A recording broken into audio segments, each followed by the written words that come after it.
Well, I tried to do that before the camera caught me.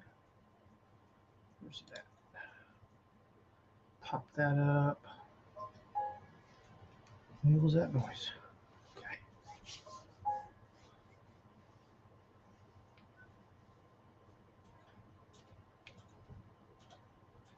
Don't know why that's over here. Wish I could control the zoom on this.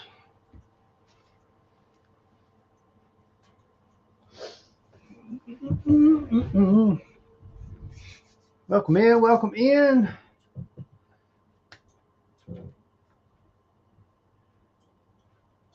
If you are joining in on YouTube, drop it in the comments. Which channel did you tune in from? I am live on Gladiator Wrestling Podcast, as always. That's every Sunday at this time. But I'm also on Gladiator Toys tonight. I'm running a solo show. Usually there's a minimum of 2 of us, generally 3 to do the podcast. But I'm going to run solo tonight. So I figure I'll stream it on both channels. I'm just going to talk some wrestling, going to hang out. I'm just going to have some fun. My curiosity is making me wonder if the comments are working at the moment. Let me think. Oh, right here. Da, da, da, da, da, da, da, da. Notification? Yes, notification.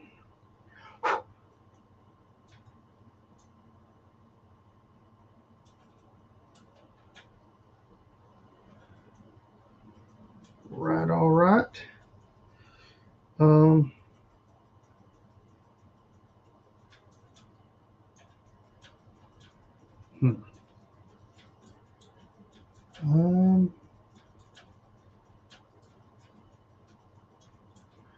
Really need to tell. I'm wondering if Restream is working correctly because I don't know if I'm seeing the comments or not. Welcome in, welcome in. Drop in the comment down below which channel you are watching on. If you're on YouTube, are you finding me on Gladiator Toys or Gladiator Wrestling Podcast? I'm very curious to find out which channel you tuned in on. I'm live on both right now. Drop a comment. Let me know where you're at. Oh, there we go. Pinky Girly, welcome in.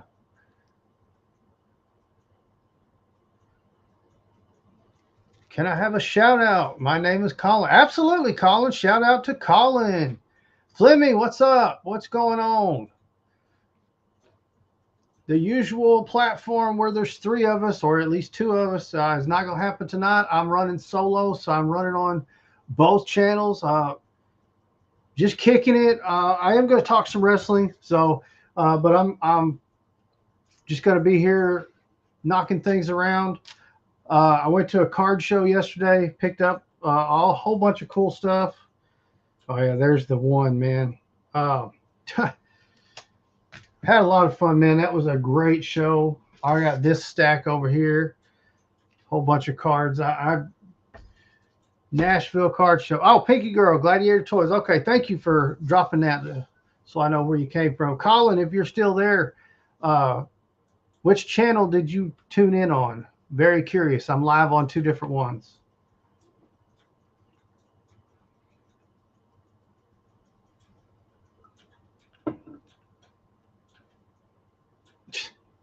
I'm too damn old for that. Redman, what's up? What's up? Welcome in. Dude, you're the second person in 2 weeks that said something like that. Man, I ain't done nothing in years. I don't even hardly drink anymore. I'm just having fun. Having to run a solo podcast tonight, so I decided to go double live and go live on both my channels. How many wrestling fans I got in here? I know I got one. Fleming, I know you're here. Anybody else into wrestling? I'm about to talk about Monday Night Raw, I think. Can I remember what happened without looking it up? Nope. I'll answer that question for you. Wow,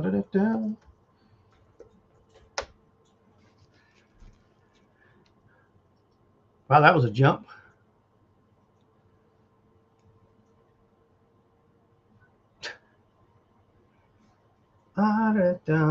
No, I don't like that website.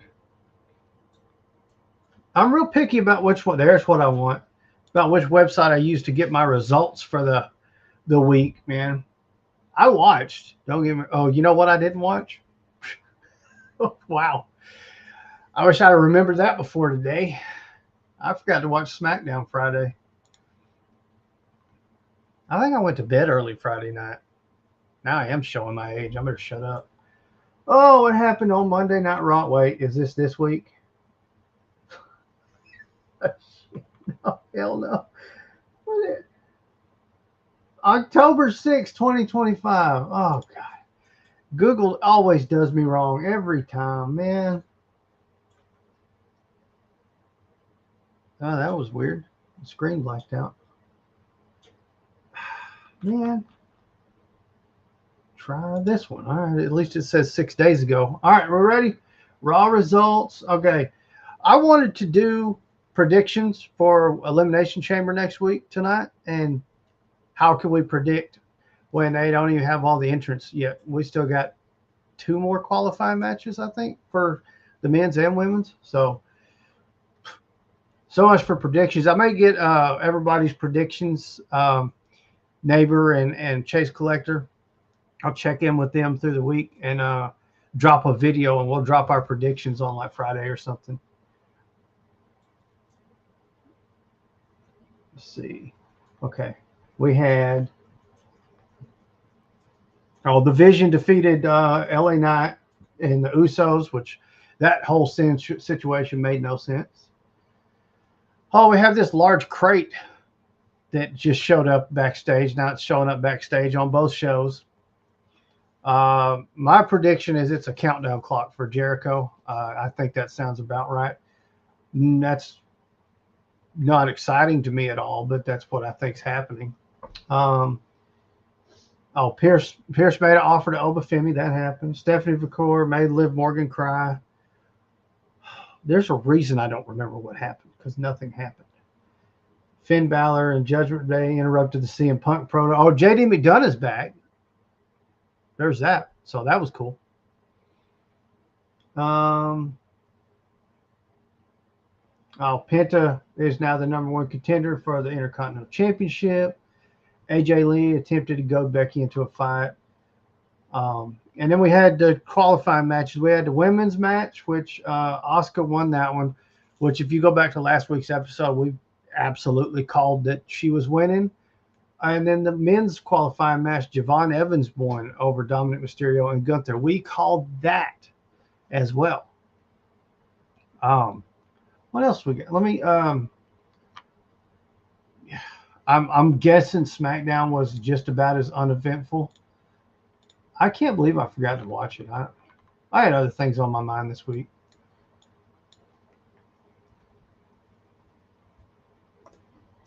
See if I can pull that up real quick. I like that one.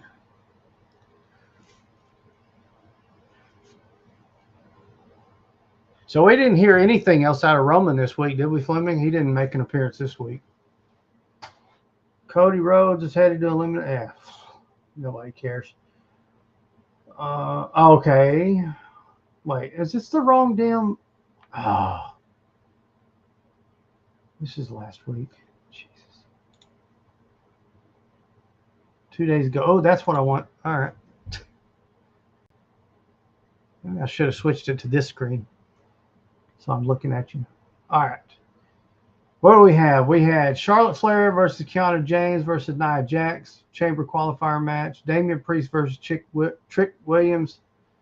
Leave me alone. Versus Carmelo Hayes. Chamber qualifier.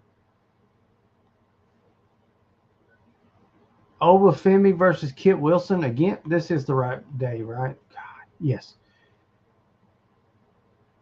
I'm going to guess that went about the same way the other Obafemi Kit Wilson match went, which wasn't a match. It was a destruction.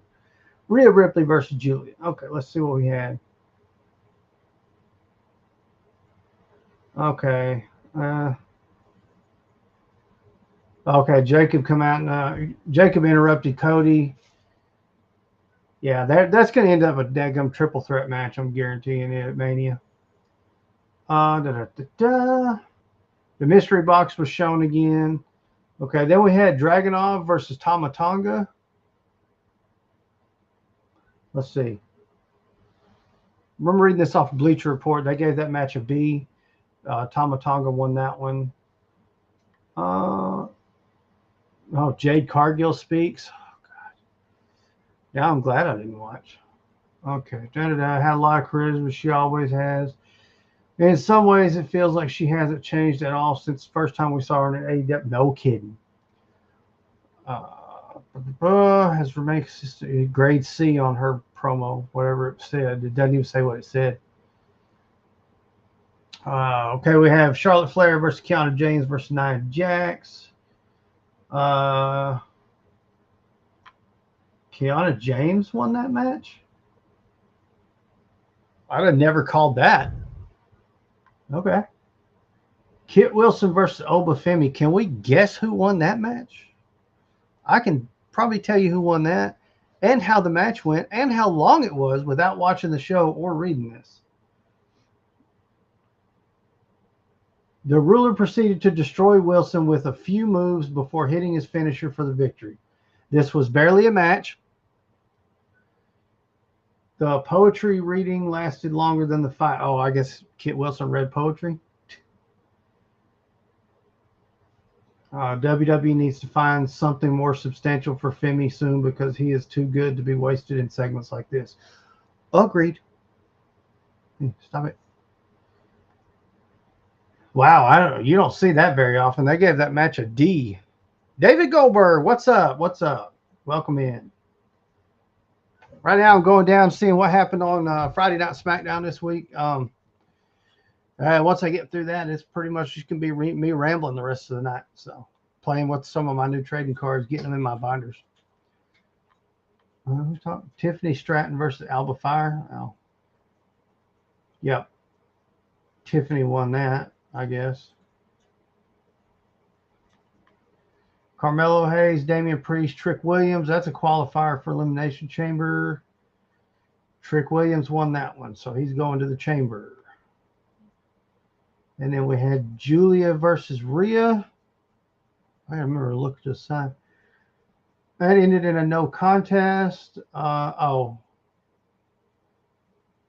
Jax and Lash Legend showed up and caused the match to come to an abrupt halt by attacking Ripley.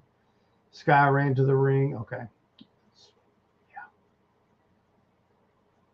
Oh, Randy Orton versus Aleister Black. I didn't know that match was happening. So I'm not used to the full screen of me. Usually it's smaller and wider, and I don't have to worry about being in the frame. And I can't adjust the zoom with this camera, so.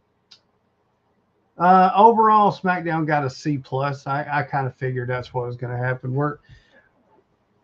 Right now, the excitement is Elimination Chamber, trying to figure out who's going to be in that. So it's just not going to be super exciting. Yeah. All right. Move on with that. Close that. Oh, why does my screen keep doing that? Oh, cool. Oh, man. So I was talking earlier. I said I went to a card show, trading cards, in Nashville. This thing was huge. I've dropped a video about it yesterday or last night. Check that video out because I shared some footage that I got. I didn't take a bunch of footage. It was so crowded. The first time I've ever went, man, I really wish. What's up? My day is going great, LAX. Welcome in, welcome in. But it's the first time I was like, man, I'd like to have some meta glasses because then I don't have to worry about holding on to nothing. Don't have to have anything strapped to my chest to get some content film. Strapping to my chest is hard because my beard is long, so it has to be on my stomach in order to not get uh, get just beard in the frame for the camera. So Meta Glasses would have been awesome yesterday, though. That show was phenomenal. It was at the Nashville Fairgrounds. Originally slotted was in Expo 3. So there's 3 large buildings, Expo 1, 2, and 3. They're all connected, though. They're split by big roll-up doors. Blah, blah, blah. It was originally slotted to be in Expo 3. I don't know what happened, but evidently they had so many people wanting to go that they expanded it to all 3 expos. Now I'm out at the fairgrounds every week. I'm fine. Every month I'm out there for the Nashville Flea Market. My wife and I have a booth. We sell antiques and other collectibles. Just have a great time out there. And they've made a big deal about the grounds around it. They're trying to make the greens and bring it up, make it beautiful out there. And they've been working really hard at it. I got there 30 minutes after doors open. Okay. That was my intention because I didn't want to wait in a line. That's just the reason I did that. I pulled up. First off, the line just to get to the parking lot is way out at the next road. All right. It's moving pretty quick, though, because you got to go in, pay, and then you head around. So you stop. That's why the line stopped. Anyway, I can see they've already got cars parked in the grass. That they've been so adamant about we don't park anything. We want that grass to grow and get it back to being a beautiful green. So I was like, oh, wow. This is way more. So I had to drive way up. If you know the Nashville Fairgrounds, you know what I'm talking about. But if not, part of the fairgrounds, there's a racetrack too. When you pull into the road, there's a racetrack on the left. There's the expo centers on the right. On the further up past the racetrack, there's a soccer field. Big giant soccer stadium. I'm sorry, not field. Soccer. So you drive up onto the hill. That's where I end up parking, way over by the stadium. I was like, man, it's going to be a walk. So I get out of my truck and I start walking. I called my wife on the phone because I was like, this is way bigger than I anticipated. I'm not going to be able to hear her to talk on the phone when I get inside. And she was going to call me on her lunch break. So I just went in and called. And I was like, this is way bigger. So already at this point, I'm getting ready because I've never been to a card show before, so I didn't know what to expect to begin with. But now I'm going in wondering how big this crowd is. I've been to a lot of conventions, comic conventions, horror conventions, tattoo and horror conventions. I've been to concerts, been to football games. That was one of the largest crowds I have ever been in. I've never seen that many cars there at the fairgrounds. It was fantastic, though. I had so much fun. I probably spent the first 30 minutes in shock. I said that in the video I dropped, I believe, that I put out yesterday.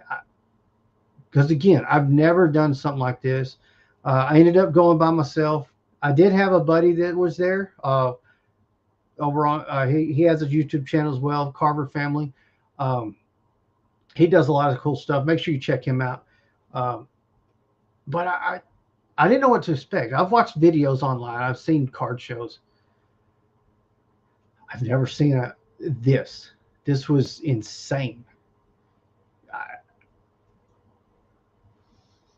I walked in, I paid, and walked around the corner and was like, but as I'm walking up, I could already tell. I told my wife, I said, they're not in Expo 3. There's no way. It's too big. I said, they must have moved to 1 and 2. I said, they got to be into 2. I get inside, I found out they're in all 3. Just blew my mind. But if you haven't been following along with the trading card videos I've been putting out, for me, obviously, I'm collecting wrestling cards, and that's probably my bread and butter. I know those going in. I like if I'm looking at them, I know what I'm looking at. I know who I'm looking at. I know what I want.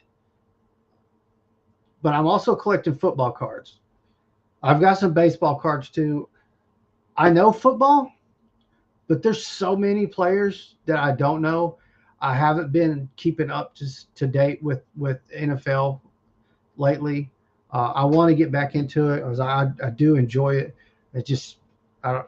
It's on Sundays, and I do this on Sundays, and I'm not changing. So, but my team is the Steelers, which I show no Steelers gear tonight. But so as of right now, my main thing is picking up Steelers cards, and I went in with only one thing on my mind. I knew I was looking for Steelers.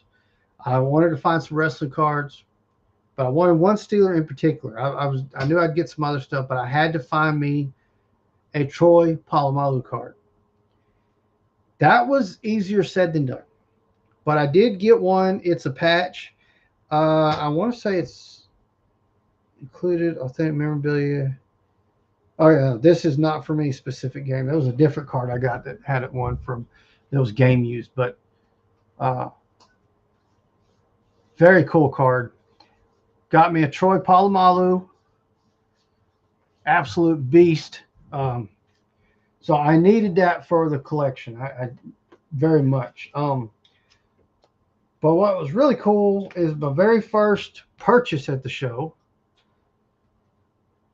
I picked up a wrestling card and a football card. So the football, this is just a really cool card. It's a TJ Watt. It's called a License to Dominate. So it looks like a driver's license. It's freaking cool. Look, he's got the extra photo down there and all that. License to Dominate. Look at the back. Look at the back. How cool is that? Freaking awesome card. I had to have that. And then that same vendor, I got a Kevin Owens card. Oh, yes. It's an autograph. It's also numbered, number 59 of 99. Yeah, it's not going to be clear, but yeah, I had to pick up the Kevin Owens. So that was my first stop. I got those two. Let's see. Do I have? No, that's not. I don't remember. The rest of them, I don't remember what order I picked all this stuff up in, but I got this Will Howard rookie gear card.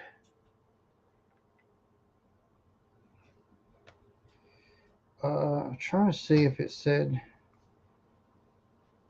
One of these says it's game worn. It might be that one.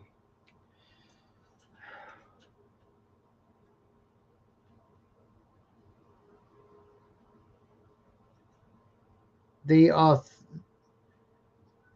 shit. The memorabilia is not from me. So this is not from any specific game or anything. That was tiny. This card I thought was really cool. James Washington, Dress for Success. Now this one does say the enclosed player worn material and autograph are guaranteed. So it's and this is numbered 47 out of 99.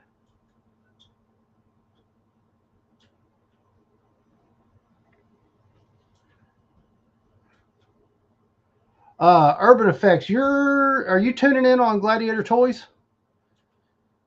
I think that's why you think I'm looking at a new setup. What I'm actually in is my the room where we do Gladiator Wrestling Podcast. I am solo tonight. There's usually three of us, and I don't know what was going on, but my our buddy neighbor, he had something going on tonight, and the Chase Collector, he is under the weather, so I'm solo. So I decided to just do double live and go on both channels. I kind of already went down a rundown on the wrestling tonight. Now I'm just kind of going over what I did yesterday. Caleb Johnson rookie card, picked that up. This one, rookie rising, Jerome Bettis. Woo! Heater, baby. Oh, I got to show that one in a minute. Still on the football cards. Okay, I got rookie ticket Roman Wilson in the green. Freaking cool. Is that one numbered? I think I couldn't find a number on that one. Then I got Hines Ward. You have received a trading card with Hines Ward game-used football memorabilia. I can't see where it says what specific game, but heck yeah. Okay, right on, Fleming.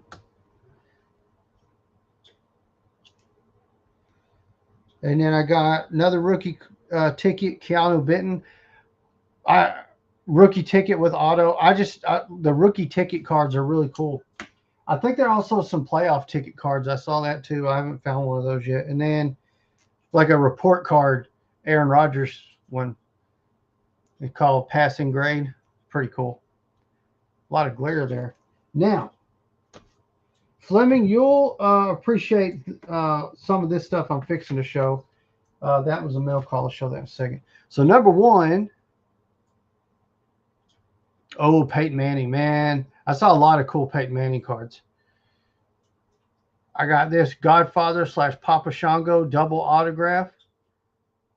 I could not pass that up. That's so cool.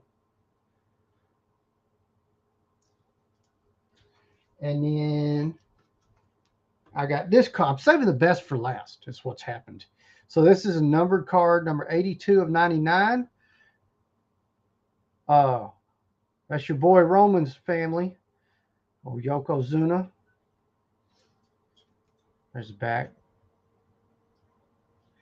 But speaking of Roman's family and the Samoans, I got this card. Now, it's not Roman. Calm down, Fleming. It's not Roman. Uh-oh. My camera's being dumb.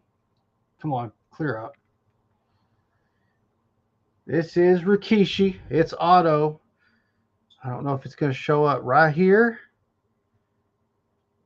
That says 1 of 1. I bought this and Yokozuna was free. That was my biggest pickup yesterday. I'm super happy to have a 1 of 1 in my collection now. I don't know if you can tell. That's an extremely thick card. Here's a regular. See the difference? Yep. There you go. So very cool.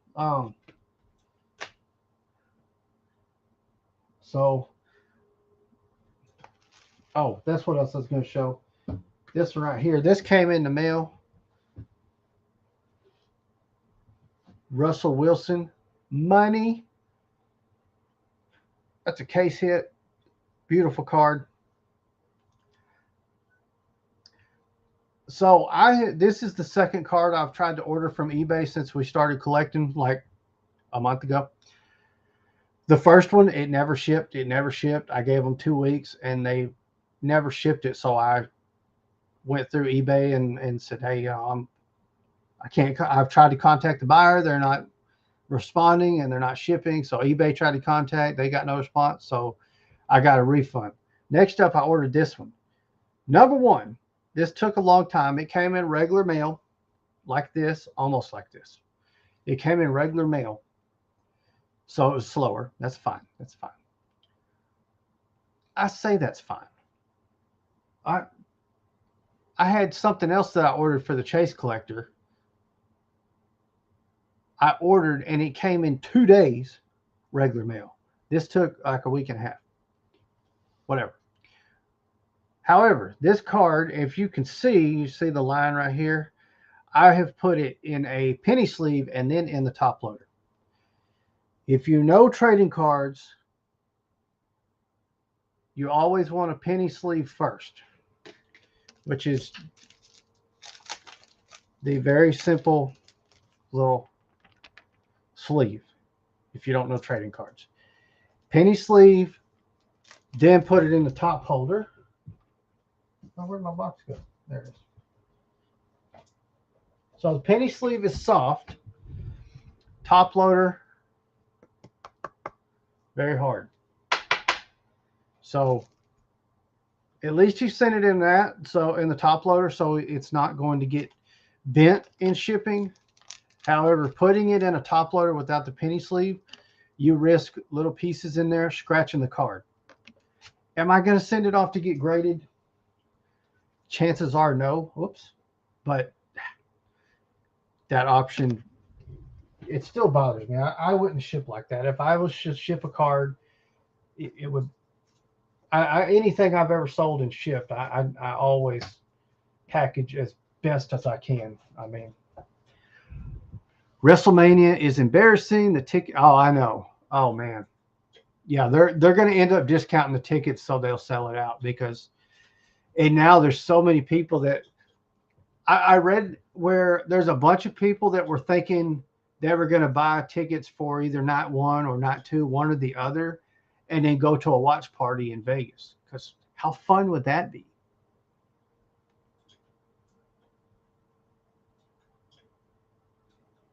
W. Blake Lewis, referee?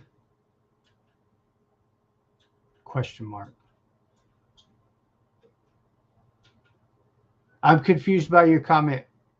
Explain further. FJD is poggers.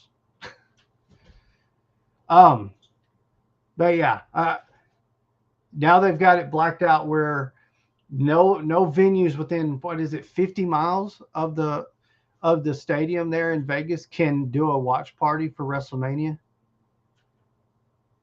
These guys are nuts. Like, what gives them the right to say they can't do that? They are showing their greed is what they're doing. Big time.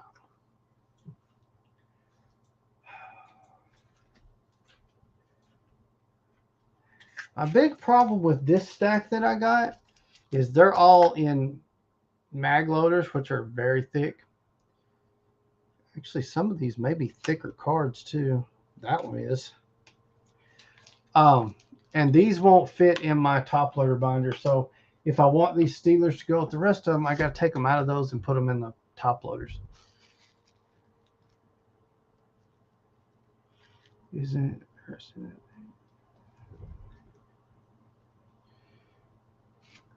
Roman Reigns, CM Punk isn't embarrassing that they're. Oh, I know.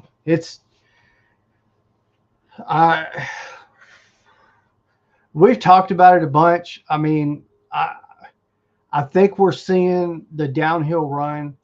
I mean, we're definitely not seeing the WWF we grew up in the 80s. We're not seeing the WWF that we had in the 90s.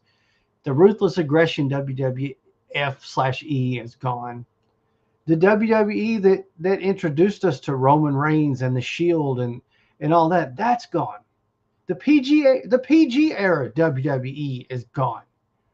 What we're seeing now is the TKO era. We've said that. Although we have a new era every week. We've talked about that before. But we're watching a product that some of us has followed for a lot of years. Tyler Holt. You're ringing a bell, bud.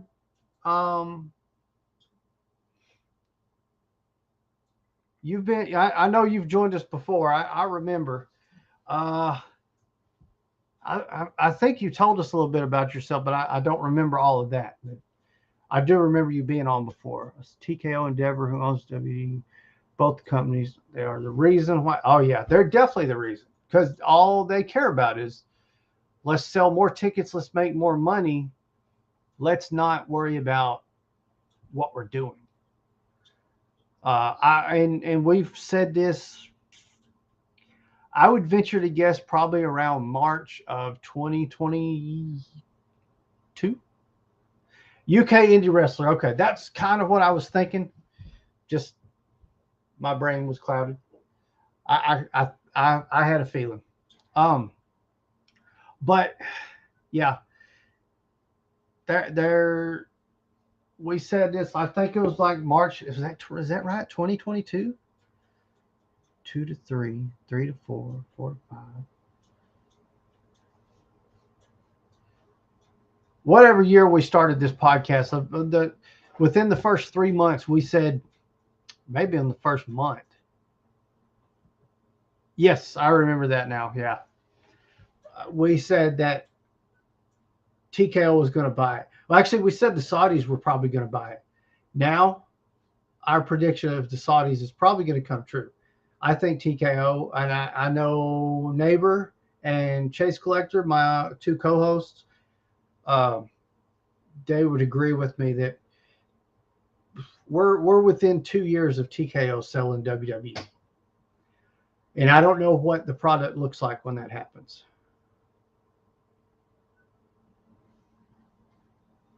Oh, okay. I mean, either way, that's a door opening. Whether it's an NXT European deal or a regular, it's an open door. So I mean,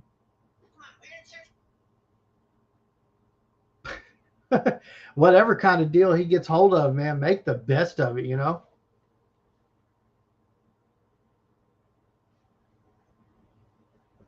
But I'll be honest, the WrestleManias have been on a downward spiral. What last year was that when Cena beat Cody? Is that right?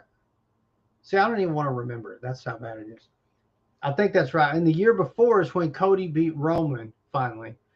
But we had The Rock involved, and then they main evented night one, then they main evented night two. Like that right there was blatant. Hey, guess what? We're only pushing the people we know make money because we don't know what we're doing. We just know when we put these guys on and their music hits, people go ape crap.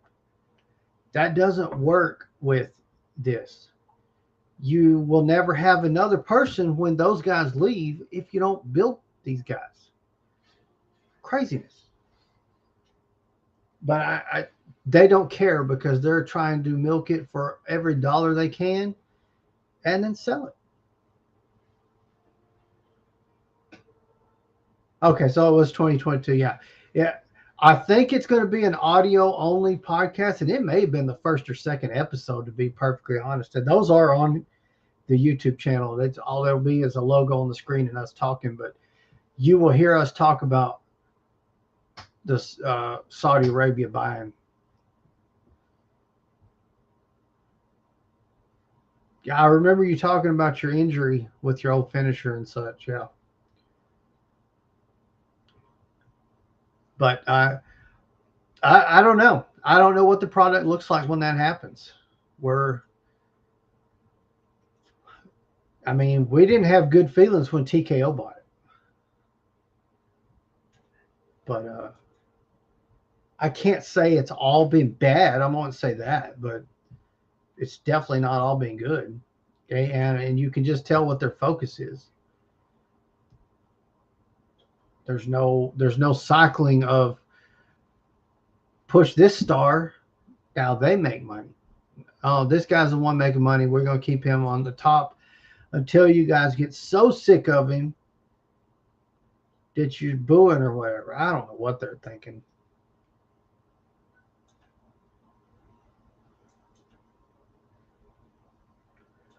Oh, I got to get those out of there and put them in sleeves and such.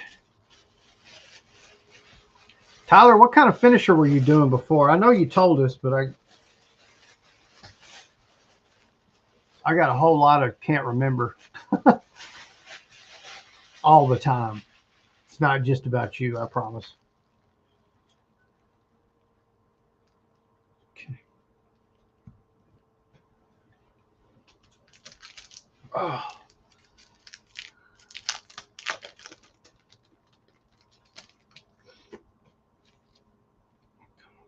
That. I have to do this before I forget.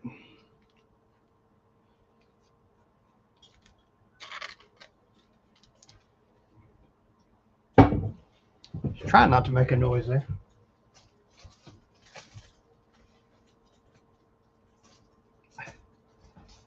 What just happened? Okay, go. What did it do with that other one? I guess I put it back. Oh well.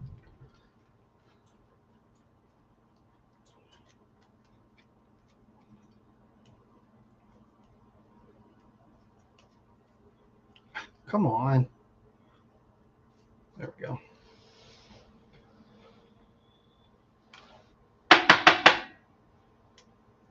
If you heard it get quiet, you're not going crazy. I just muted the mic for a second because I was tapping that on the table.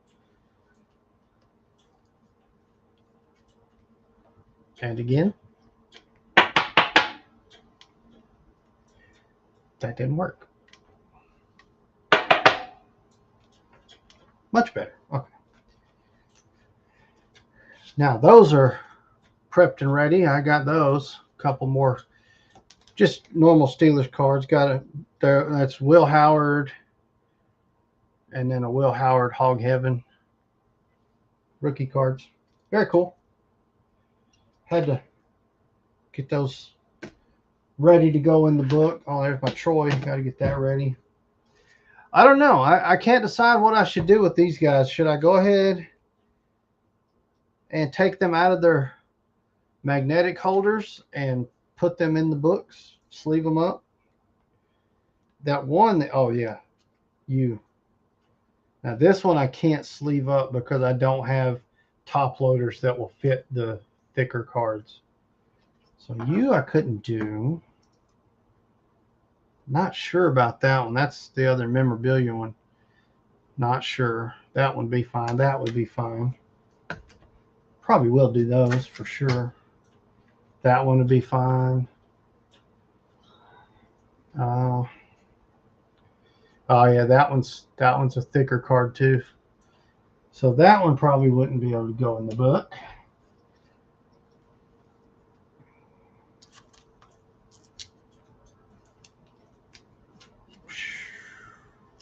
I can't tell. That one looks kind of thick. I don't know.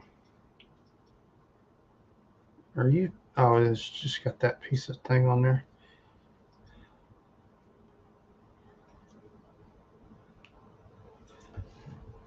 I don't know, because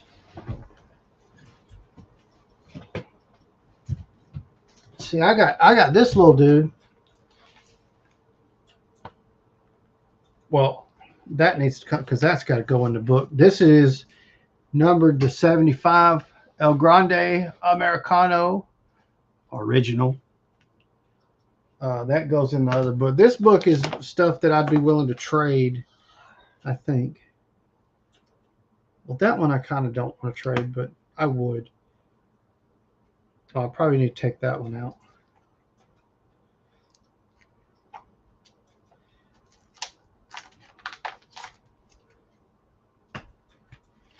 But yeah, that I carried that with me all day yesterday. I didn't make a single trade. Like I said, I was completely unprepared, didn't know what to expect, and it was overwhelming. I mean, especially for somebody that's never been to one of those. There's my PC book. Oh, I can't get into this. Look at all the stuff. Look at all the stuff. What is this guy thinking?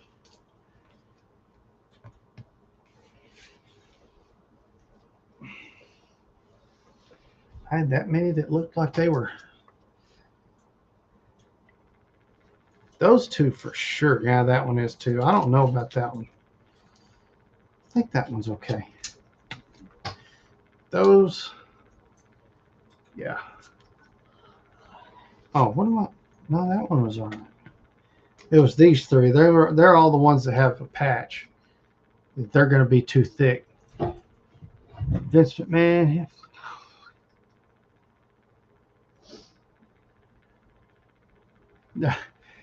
Yeah. Oh, Vince. He doesn't know what he's doing anymore. He's a bit troubled. Yeah, all of those can be put in the PC book here. Figure out what I got going on here. Oh, what are you doing? Now, I have a Vader in here, I think. Maybe not. Vader. Because I got a Vader the other day. I swear I had a Vader in here. Maybe I have a Vader and I never put him in here. That would make him be over here, though. No, he's not there. Do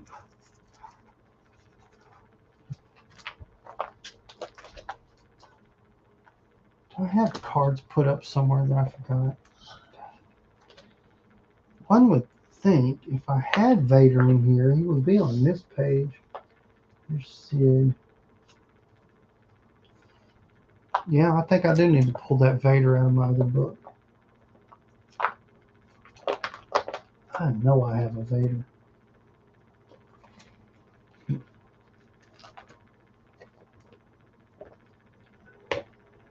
That's Wyatt stuff. And let's see, I got that Rikishi. I don't know if that one's numbered or not, but I got a replacement for him. No, that one's not even numbered. That's my Samoan dynasty there. No? Interesting. Fleming, I haven't seen the video where he was flipping off the police. I heard about it, but I haven't watched it yet. I just haven't got around to it. Okay. Let's go back to the Steelers stuff. Huh. You know what? I already had that card in my book, so it goes in the other book.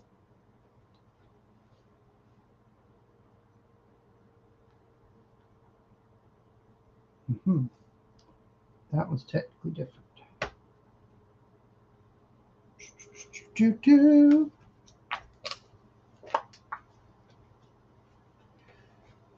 He was driving a car. That's why he got the accident. He was thinking about his death a little too much.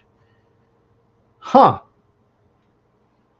When I get done on here, I'm going to look that video up.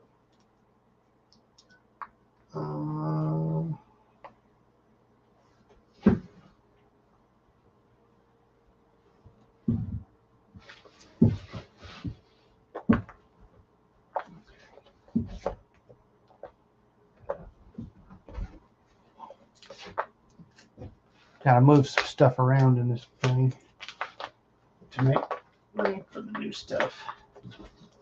Some of these can go on the trade binder.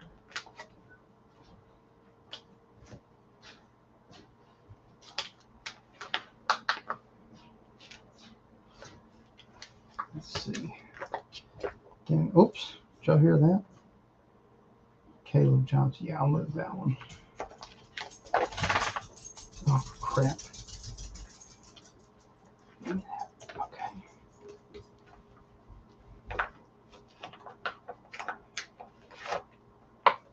Okay.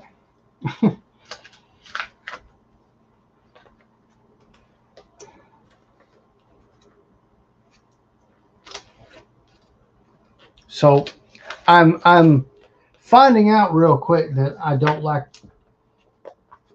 the fact that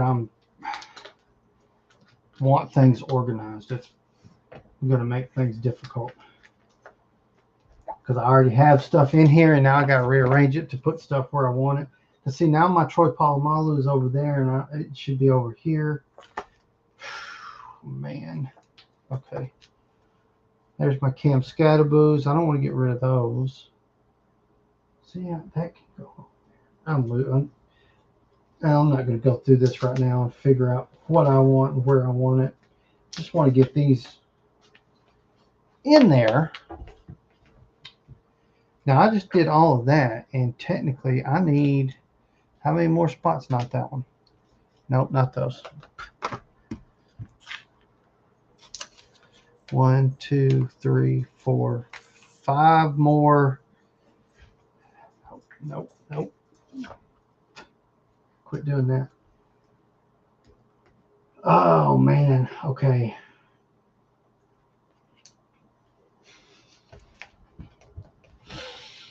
Wish I hadn't looked at this.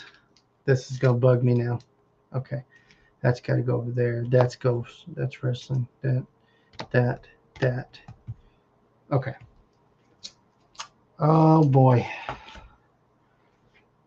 All right. That stays where it's at. All right. Let me do this. Okay. The Jerome Bettis goes there. Find the other Jerome.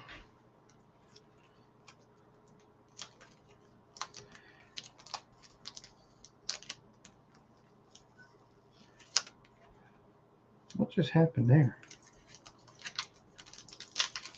I mean, that's fine. I'm not worried about that. Okay, so they can sit too. Yeah.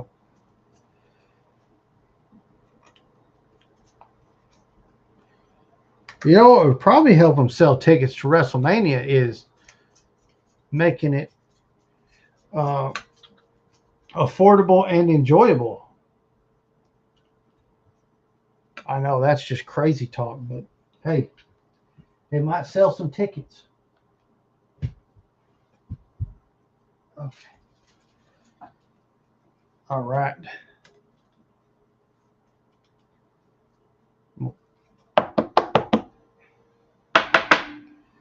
Apologize for the noise. All right. Just got my Jerome Bettis rookie contenders, and I'm gonna put it right. I can't do that.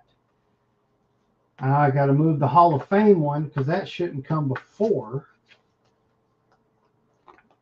Yeah, this is some kind of aggravating. All right, there's Jerome Bettis. Now I got to move that. Oh.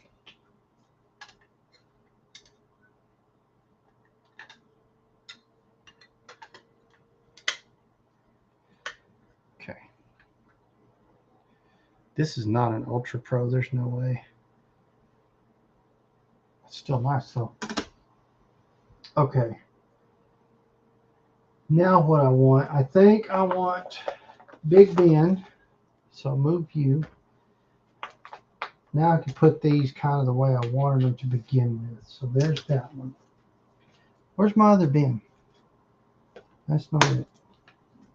Oh, I covered him up. There we go. See, I should have picked me up a different Big Ben yesterday because I was looking at them and there was a lot of really good bins. And I only have some real basic ones. So I'm going to have to fix that. Okay, that's TJ Watt. That's TJ Watt. So I need those to stay together. I need to move my Troy over here. Thank you. There's another TJ Watt. Okay.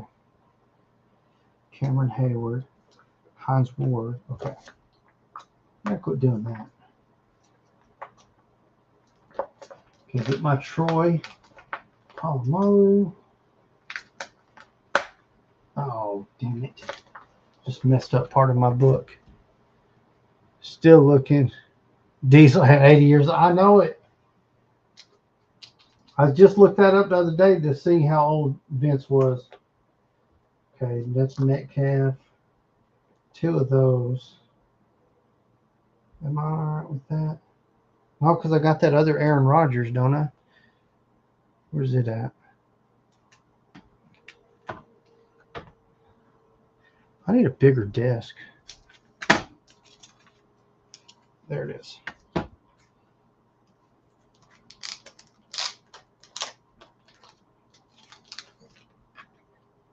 That's a nice mag loader.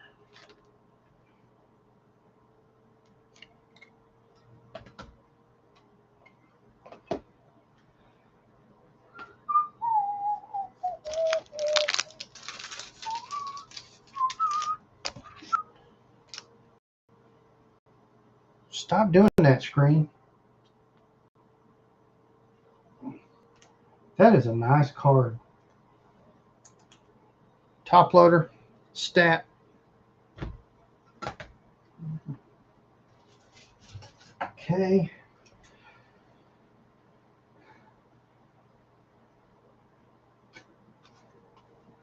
Why does that feel weird? Okay.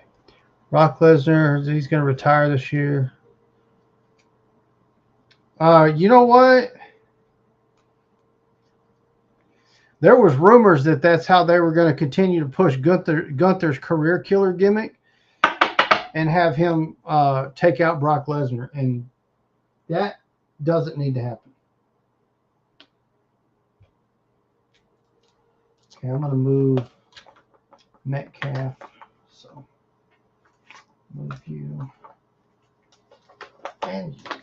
Now, Aaron Rodgers. Oh, God.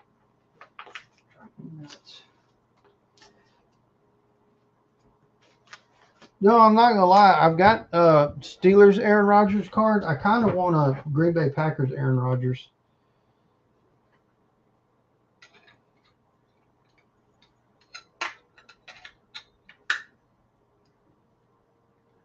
Man, that's pretty nice with the. I don't know if that's gonna show you how the frosted border. That's pretty nice.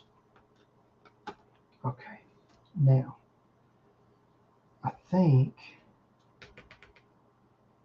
let's do. Okay, those two got to stay together. Now I'm thinking I take this TJ Watt, move it to here, grab that Heinz board, and then these two TJ Watts. There's that one. There's, can that go in there like that? Yeah. Awesome. Okay. You have to move now. All right. Now, Will Howard. That's okay. I gotta check my cards real quick. Caleb, Keanu, Roman Wilson. Okay. Oh, there's another Caleb, huh? Oh, now I got 3 Caleb Johnsons. All right, that's cool.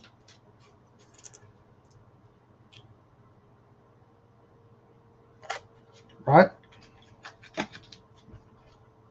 Yeah, that's not going to see. I don't see Brock going for that, to be perfectly honest. Like, I don't want to be the guy that has to have that conversation. Oh, hey, Brock, since you want to retire, we're going to have Gunther tap you out at WrestleMania and end your career. Yeah. I mean, I suppose they can write a check big enough for Brock to do that. Maybe. Man, I don't know if I want to peel that off.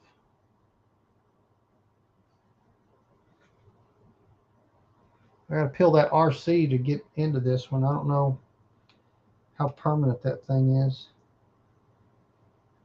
Might be permanent regret if I peel it off. I don't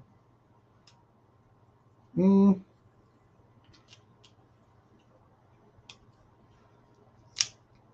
It's left a little bit of adhesive, but I think I'll be all right. I'll just slap it right back on. Okay.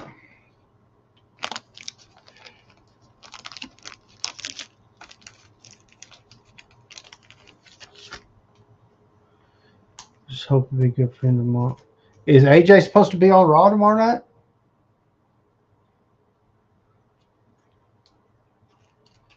Caleb. Okay, so this is going to go where the Georgia Pickens is.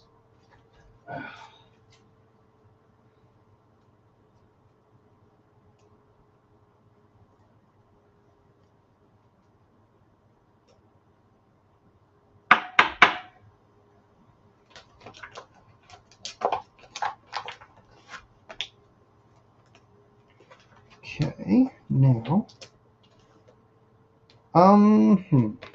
who shall I put there? Okay, I got 2 DKs. Only got one of him. I have a second Heinz Ward, but I don't think it's going to fit in here. Oh, they're doing a trick. Oh, okay. I got you. Cameron.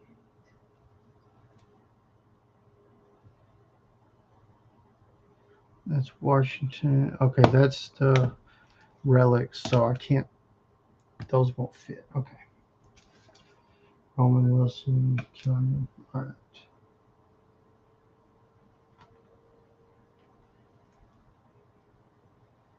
If that's the only Cameron I have, I'm gonna put it there. I gotta check. Sorry, I keep scraping that. Okay. All right.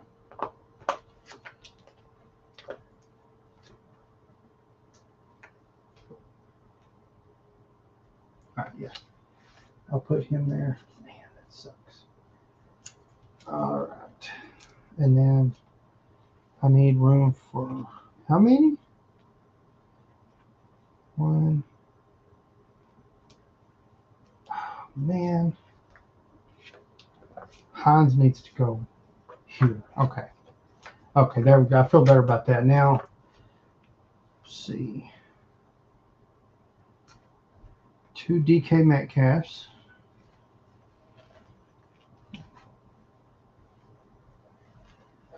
I got these and those two. Okay, so all 6 of these guys have to move. I'm going to end up redoing this I don't know how many friggin' times. I'll probably end up with a whole book just for Steelers, actually, if I'm being honest. I'm really disappointed. I kind of messed that page up. John Cena names him come down to the ring. Take reality that it's real. Yeah. Okay. Now, you know what? I think these 2 guys need to go there.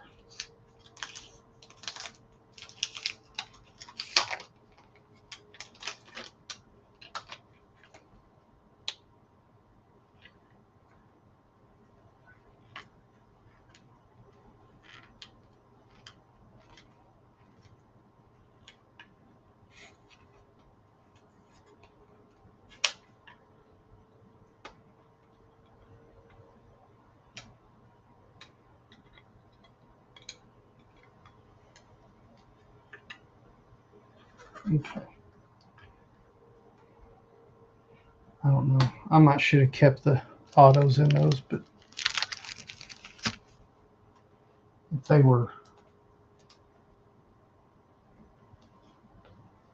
worth buku money, I probably would.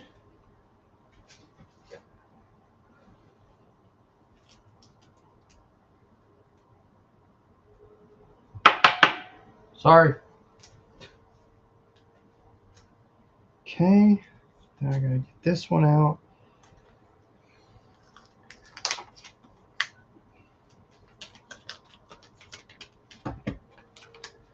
There's got to be a stack of WWE cards in top loaders somewhere.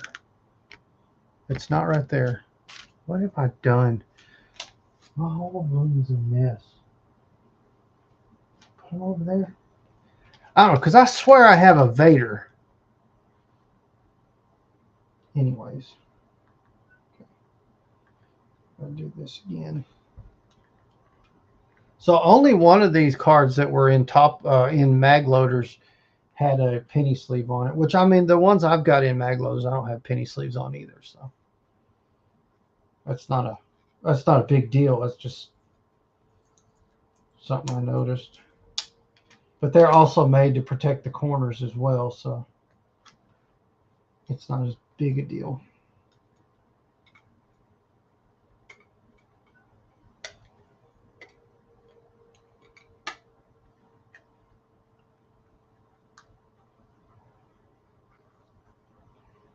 Okay. Sleeve.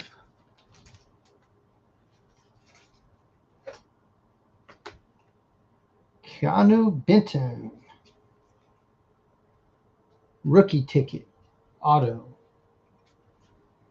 Now the Keanu Benton ticket It's a sticker auto. I don't know if you can see that. That autograph's on a sticker. The other rookie ticket auto I had is an on card. So um, if you're not into the world of cards, over this past month of all the stuff I've been trying to learn before I went to that card show, um, on card autos are worth more than sticker autos. I get excited either way. Because for me, it just becomes fun at that point. I am not thrilled at the fact that I got DK Metcalf all the way on my back page, but it's going to be something I'm going to just learn to live with. Until I make a full Steelers book. Because I just smell that happening. All right. So I have 3 full pages, Steelers, like that. Stop messing with me, screen. Okay, now these guys, I gotta move forward here. Now, what's on the other side of this? Isn't that a problem? Okay.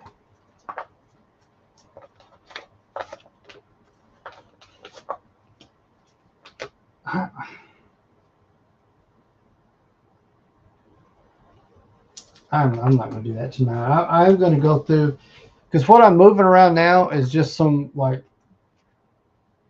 refractors and stuff. They're not numbered. They're not Steelers. So that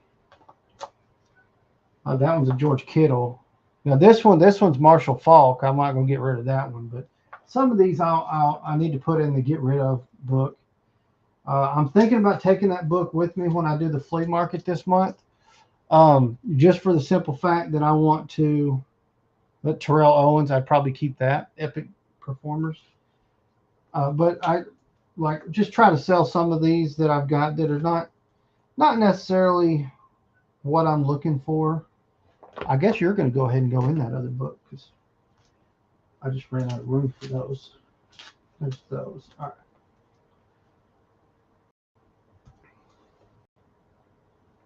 My screen keeps doing silly stuff. I don't like it. All right.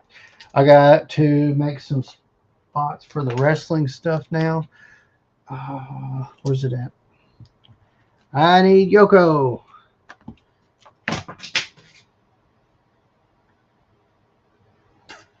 I just did that. Yeah. Damn.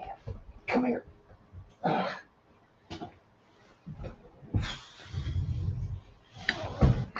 I'm fine. Jesus. God, fatty. Those are stuff on the floor. I'm back. Whoa. That was not fun. Okay. So Yoko is going to go there. I don't think he should be back there, though. Hold on.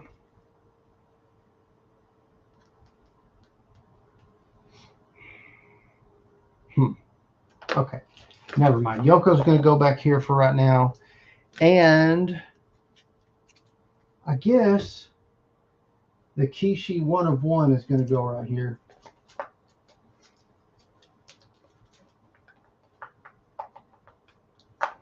Right in the center of that page for right now. All right, moving on. Go back to this other stuff. Put my Grande Americano.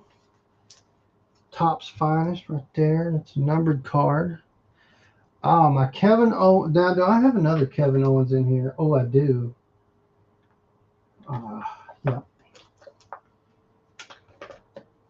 So this is the thing I said with this book. So, like, I had this Kevin Owens, which is a nice one. But now that I have the Kevin Owens auto, I will replace that in my book. Now there are a couple of wrestlers that I'm fine having multiples of. Technically, I'm not against having multiples of Kevin Owens, but matter of fact, that will probably stay in the book for now. But as I progress and get the book get things added and replaced. Some stuff like this numbered LA Knight, if I was to get an auto or an auto numbered or something like that, that would replace.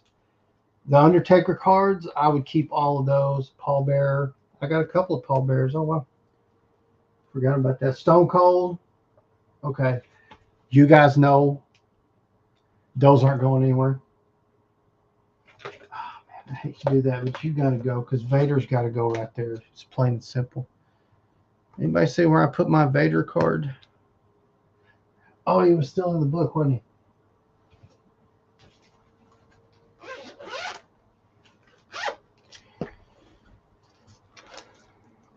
Yeah, I want to get that out of there.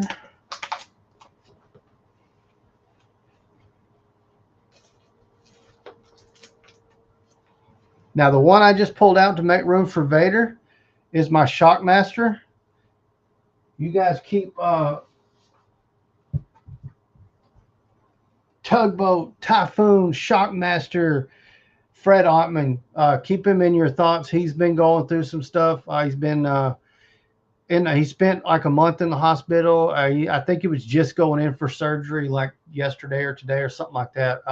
So speedy recovery. I hope for the best. This one of the coolest dudes I have met. We actually, that helmet, the Shockmaster helmet, we got to hold it, and it was a fantastic experience getting to meet Fred Ottman. So that card does not go away. It just moves pages. 100%. Okay. Now, Harley Race has got to go on this page. There's no, yeah. So this page, okay, aside from the top two, this page is brutality at its finest. I got Bruiser Brody. I got Dusty Rhodes, Terry Funk. And now I'm adding King Harley Race, which is numbered, by the way, to 249. It's not a low number, but hey, I'm not complaining.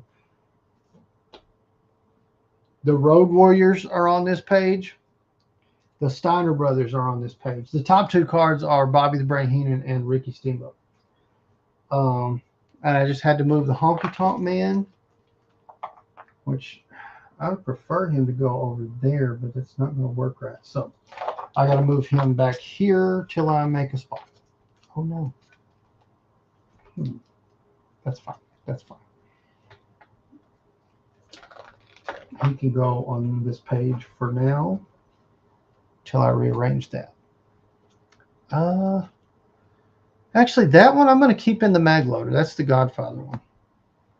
Okay. So that's enough stuff going into this book right now.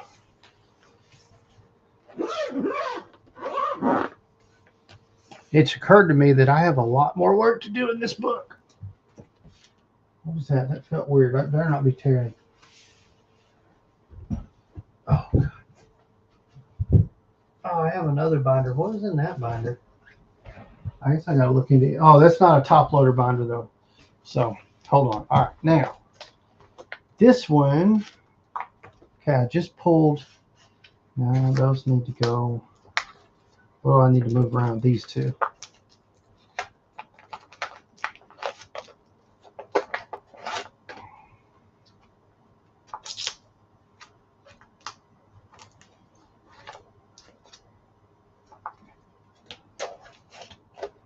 Okay.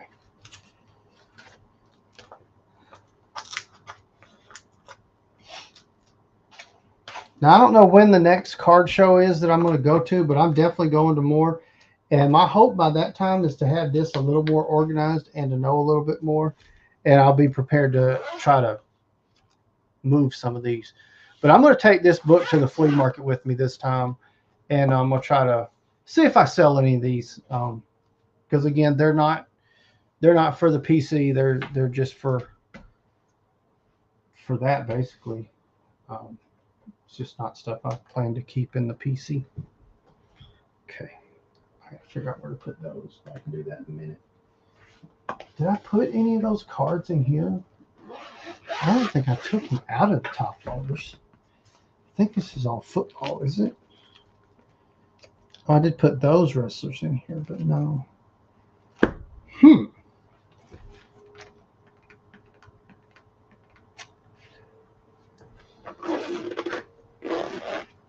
I don't know where, but somewhere I have a Vader. I know I did.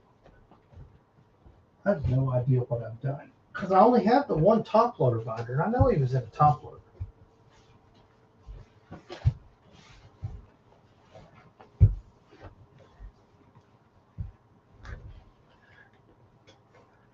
When the guys get back on next week, y'all make sure you jump on here and give them a bunch of trouble for not doing the podcast tonight, because it left you guys with just having to listen to me ramble on and on forever.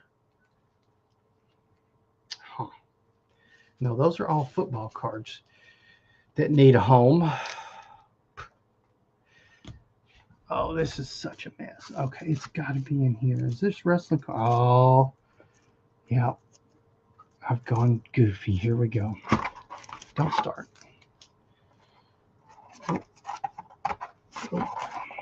Oh.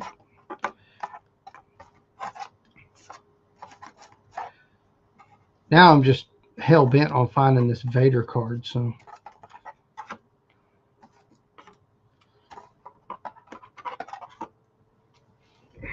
let's see. Is that a numbered Farouk? No, I have a numbered Farouk somewhere. Okay. Come on. That's a nice KO, though. Check that one out.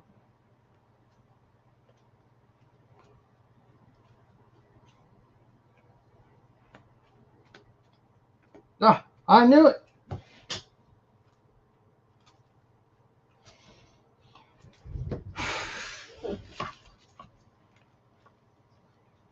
I knew I had a Vader.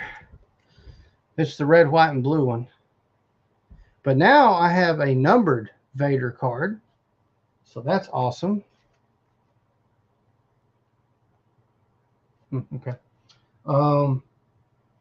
There's a Godfather card that I had. Now I have this one. What else I got in the stack? Da-da-da, da-da. What card was it? I got a bunch of stuff on a whatnot auction. That's what a lot of this book that I'm going to sell off is. I picked them up. It's just dude was getting rid of tons of autograph cards, and I picked them up. But there was one, I can't remember what. Well, it was one of the wrestling cards, I think. That reminds me, I never did check that, or was it the? Damn, I don't remember what card that was. No, it was a wrestling card, because I remember I was with my daughter and I was watching that auction. As I win the auction, he says, "Oh man, that one's got a crease in the back." I'm like, really? If you'd have said that before I bid, I would not have bid on that. I don't remember what card that was, though. It's not those. It's not the Rikishi. It's not that. I don't think it was. Is it the Damian Priest?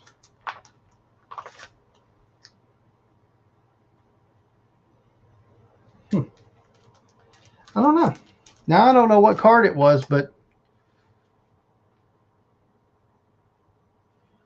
wrestling supposed passing away. There's been inhibitions.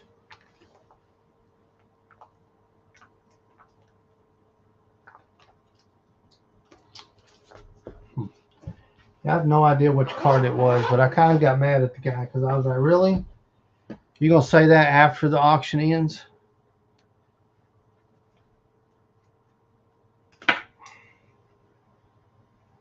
There's all those cards.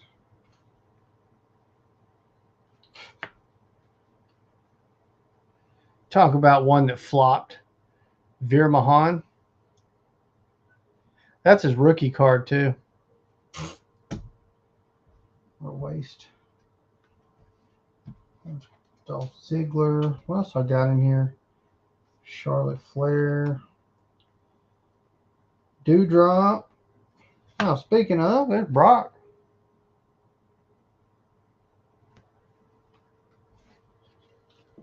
I'll show you the really cool Miz I got sitting right here in just a second. There's that Zylan Quinn, you know, Ricochet, Dakota Kai, Montez Ford, Indy Hartwell, Tony D'Angelo, Toxic Attraction, Matt Riddle, Big E, Reggie, Wesley, Tommaso Ciampa. Don't know who that guy is. Sasha Banks, King Woods, Odyssey Jones. I just saw something about this guy here. You remember they recruited him into the New Day, and dude was doing really good. He was a good fit for them. Like, and then a bunch of allegations about domestic abuse came up, and they suspended and then terminated him. Right. And then it turned out to be evidently all false, and actually he was the one being abused. So good call on that one, WWE. Way to jump the gun. Finn Balor, Sheamus, Indy Hartwell again, Gigi Dolan. 2/3 of the Shield. Bella Twins, Rock. Ivy Nile, Carmelo Hayes, decent. Yeah, check out this Miz card. This thing's pretty cool. I actually ought to top load that and put it in the binder. I think I will top load it.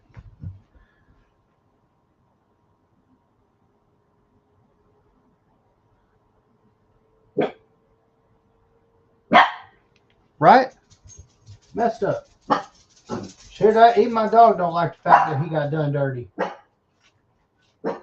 Hey, they heard you. Yeah, we're good.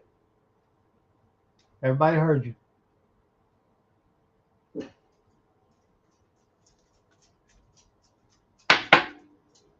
Ta-da! Top loaded. I don't feel like making a spot in the binder though. Okay, these gotta go back.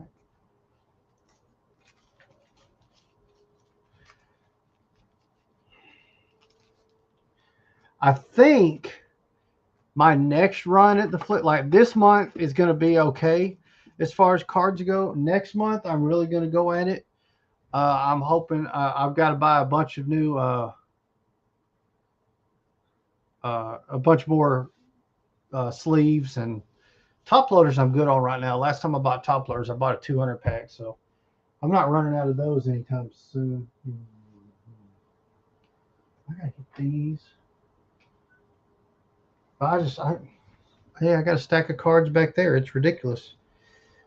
Some of these though, like nobody's gonna buy that. Malik Blade, yeah. That's another Kevin Owens. That one's cool. What's that? That's blue. Oh, red, white, and blue. Robert Roode. Nothing wrong with that one. Austin Theory. Man, I tell you what.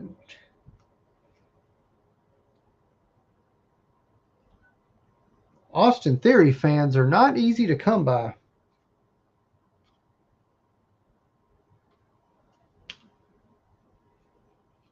Shanky. Jesus. Josh Briggs. Look there. Next level, but it's Matt Riddle. Like, I have a Matt Riddle auto. Believe that? Ridiculous. Elite Blade, green print. Jeez. Valentina. Yeah, okay. No clue. Sam Stoker.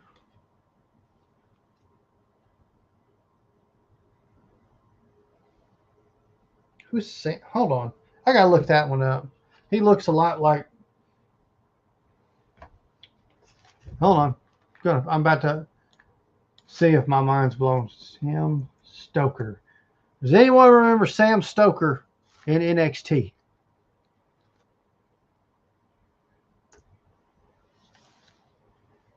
No kidding.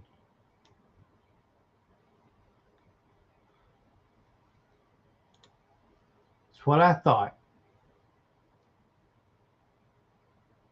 So Kit Wilson, that was, look. Before he was Kit Wilson, he was Sam Stoker. There's his rookie card. What do you know? I knew it. It was hard for me to tell, but yeah, that's what I thought. I got a Kit Wilson rookie card. Oh, you poor guy. I'm gonna sleeve that up and put it in the top loader. I'm gonna send it to neighbor. U.S. Navy SEALs just dropped Mincho down.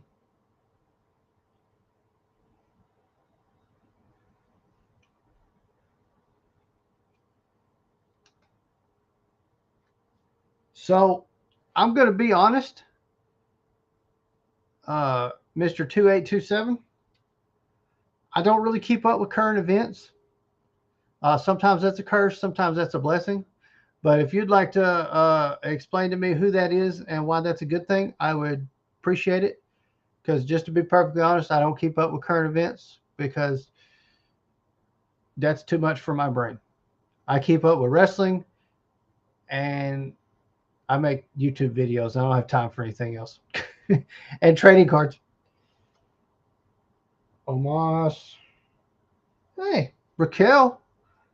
Red, white, and blue prism. Kira Tozawa. Drew Gulak. Bianca Belair. And before her name was changed to Lyra Valkyria, there's her rookie card. Aofa Valkyrie. Very cool. But I meant no offense by that. I just don't keep up with current events. My partner that's usually on here with me, he does, so he'd probably know exactly what you're talking about. For me to understand, you just have to explain it to me. I'm perfectly fine if you wanted to. It's just, I just don't keep up with it.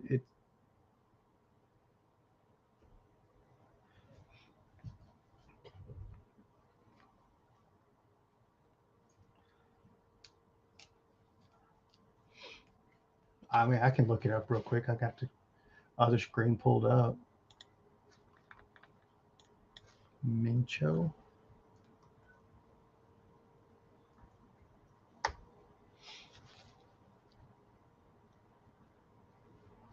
Oh, he's a cartel leader. Okay. El Mincho.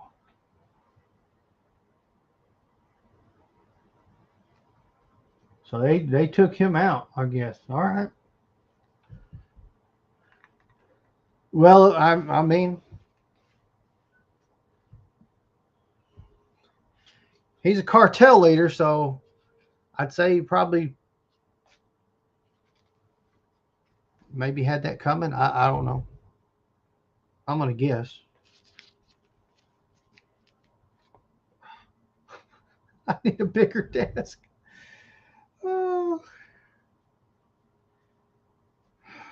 I mean, I gotta sleeve all of those, and this makes no sense. I don't know what I'm thinking anymore.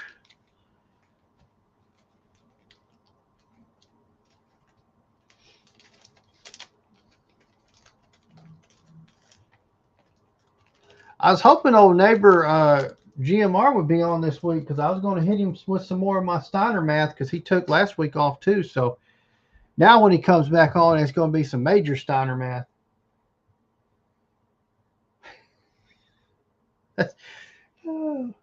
That's hilarious. Let's see, I don't know if I can get a reply out of him. Hold on, I'm gonna send the Kit Wilson rookie card to Chase Collector real quick, see what he thinks about it.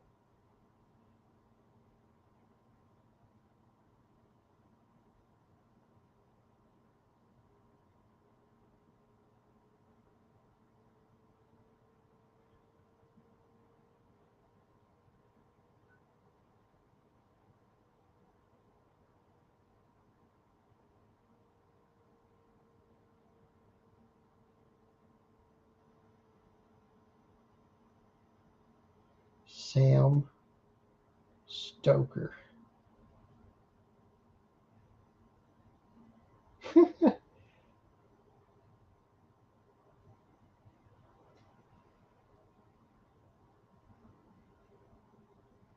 Stop. What are you doing?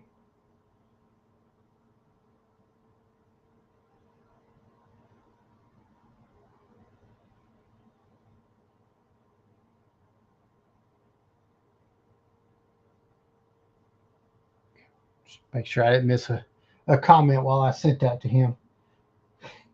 I should have sent it in the group chat so neighbor would see it too. That's all right. Oh, man. Unbelievable.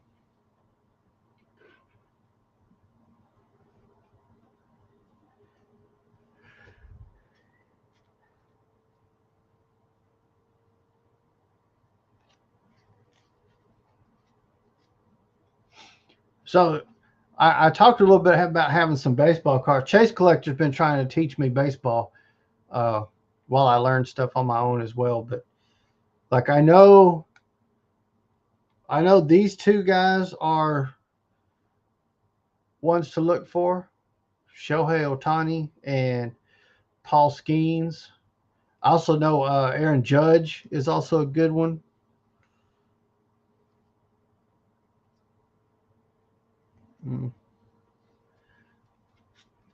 Other than that, I'll be honest, I'm not real sure.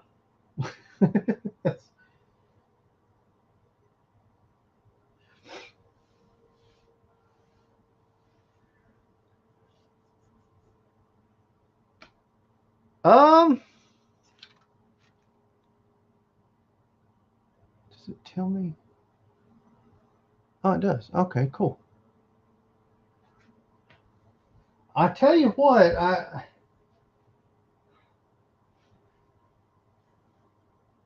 the caffeine's about run out, and I'm starting to run out of energy. I knew going into this I was going to have to be by myself, so I got myself hyped up. So I tried to be energetic tonight. It's a lot easier when there's 2 or 3 of us. We can feed off the other's energy.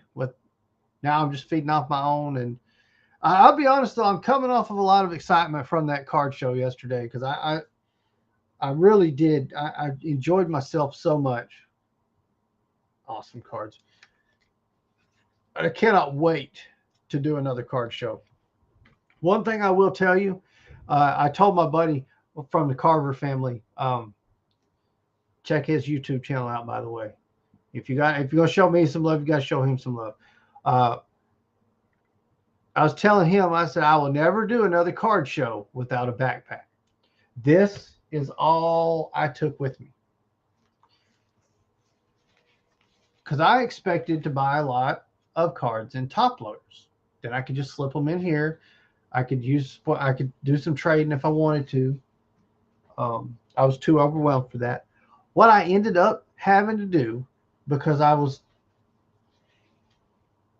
stupid, and I just know that if I set it down on the table and start doing a deal with somebody and I buy the card, I'm going to get a double auto, something like that, and get real excited, and I'm going to walk off and not take my book. So I'm so scared about doing that. I held it like this. Here we go again. I held it like this while I was looking at cards.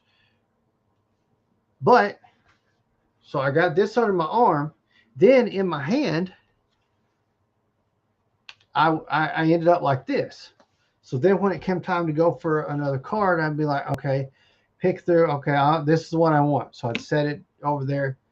Then I'd ask, by the way, common courtesy, if you're at a show like that, they always have cases out, right?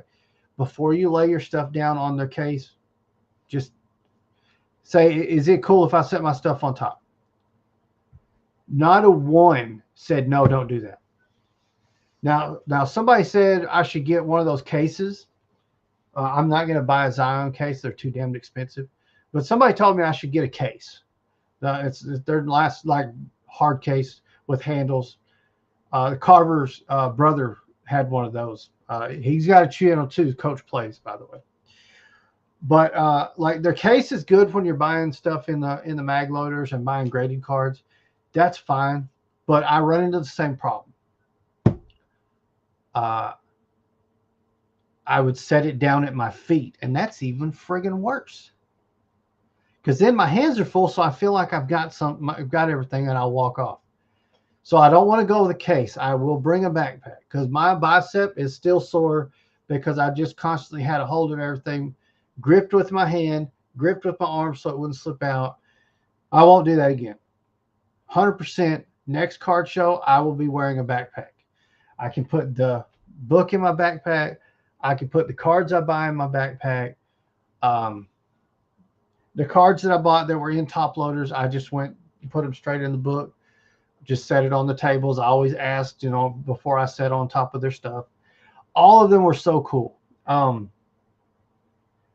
honestly, I probably could sit here the whole time and talk to you about my experience yesterday because I really enjoyed it. I had so much fun with that. I really can't tell you. I can't express in words how much I enjoyed that and cannot wait to go to another one. Yeah, phenomenal. I was telling somebody else, there was one of the largest crowds I've ever been a part of, number one. So that was a little bit different because I'm not a huge fan. Like when I go to a show or something, that's fine because we're all interacting. There, you're like, I want to do this. I want to do this. This guy's in my way. That guy's in your way. I can't go. It's all that's fine though. That was easy to overcome. That was fine. I just was not prepared for how big that was. My body is shot today. If you've known me for a while, if you've watched it, you'll know all through the year of 2024, I didn't work. I had a major back issue, and I've still got back problems. And I don't think over the past year I have gone and been on my feet for as long as I was yesterday. I was on my feet for 6 hours straight. And I know there's some guys that work a 10-hour shift and never get to take a break and stuff. And I'm super proud of you. My back is jacked. And that's the first time in almost 2 years that I've been on my feet for that long. Generally, it's about 3 hours at a time. And that's just because when I'm at work, I'm on my feet the whole time. That's fine. About 3 hours, I take a break. Another 3 hours, I take my lunch. Hour after that, I go home. It's like, that's how I plan my day out. That's not the point. I wasn't, but I got so caught up in it, I didn't realize what time it was. I was finishing up and I took the videos. Seriously, check out the video I posted on Gladiator Wrestling Podcast. I posted a short last night. Go check that out and you'll see how big that crowd was. That's what I did. I held the phone like this. It kind of did this number just to get try to show how big this thing turned out to be. I'm so excited that I got to be a part of that. It was phenomenal. I know I've said it a million times on tonight's show, and I can't help it. I talked about the Troy Polamalu cards. So I knew I had to leave there with Troy Polamalu. I found one. A guy had a couple in his. He had one for 15 and one for 5. They were okay. And then that was in Expo 2. I'd already walked Expo 1 once. I finished walking Expo 2, and I was like, all right, there's a spot I want to go to because the dude had graded cards. If you're a card show vendor and you do this, I love you. His stuff was organized by sport and by player. Now, he was selling graded stuff. Oh, it was amazing. So I had to go back over there. I was hoping he would have some Troy Polamalu in his graded stuff. He did not. So I was like, oh, man. I have to go back and find some others. So I ended up back over to Expo 2 because I was like, I think I missed like 2 rows. I go back. Um, I go back over there and I go down. Well, I seen the one guy, he's wearing a Steelers shirt. So I asked him, I said, I'm looking for something. And if you had it, you probably wouldn't want to sell it to me because you're a Steelers fan. But I am looking for Troy Polamalu cards. And he said, I don't have any. I said, okay. I go down the row. I find another guy. This guy's wearing a Steelers jersey. He's wearing a big black and gold chain with a big Steelers logo on it. It's a plastic chain, not a real chain. I saw his cards. They were all in these. And I started digging through it. I didn't find a Troy. I was like, dang. There was only like 5 or 6 in that little line. So I started talking to him. And I asked him if he had a Troy Polamalu. He said, I already sold it. Oh, I just picked this one up, though. And it was the one I bought. And he said, I'll do it for 4. I said, okay, cool. Done. He said, I just hadn't had a chance to put it in the thing yet. He said, I thought I had one over. I said, well, I didn't see it. I realized he had a whole nother box full of Steelers cards. I was like, oh, I want them all. I didn't buy them all, but I wanted to. So I made the deal with him, went back through his stuff after I'd already bought that one and found a couple more cards, bought those from him. Awesome guy. Had a great time at his spot. Then I walked on and I went over back into one because I wanted to go. Chase Collector asked me to actually go pick him up some mag loaders. So I went over there to pick that up, and as walking through there, or walking back through there, I see because I had already at that point I took my video, and then I wanted to go back into Expo 2, take video in there. So there's 2 clips that was part of that video, by the way. I go back in Expo 1, I find a booth. He had about 6 or 7 Troy Polamalu cards. The cheapest one was $600. One was $6,000. I didn't buy anything at that one. They were so beautiful. I kept walking though. There was no way. That was out of my wheelhouse. I hope to, down the road a little ways,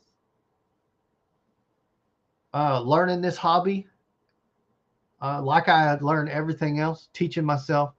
I hope to be able to go in there and make a trade, make a deal, and come out with a $600, $900 card. I found 2 Stone Cold cards. He wanted $900 for one and $1,100 for the other. Those got left behind too. But I would love to be able to go in there and have the cards in my case that are worth the kind of money that I can make those trades. As of right now, that's not the case. So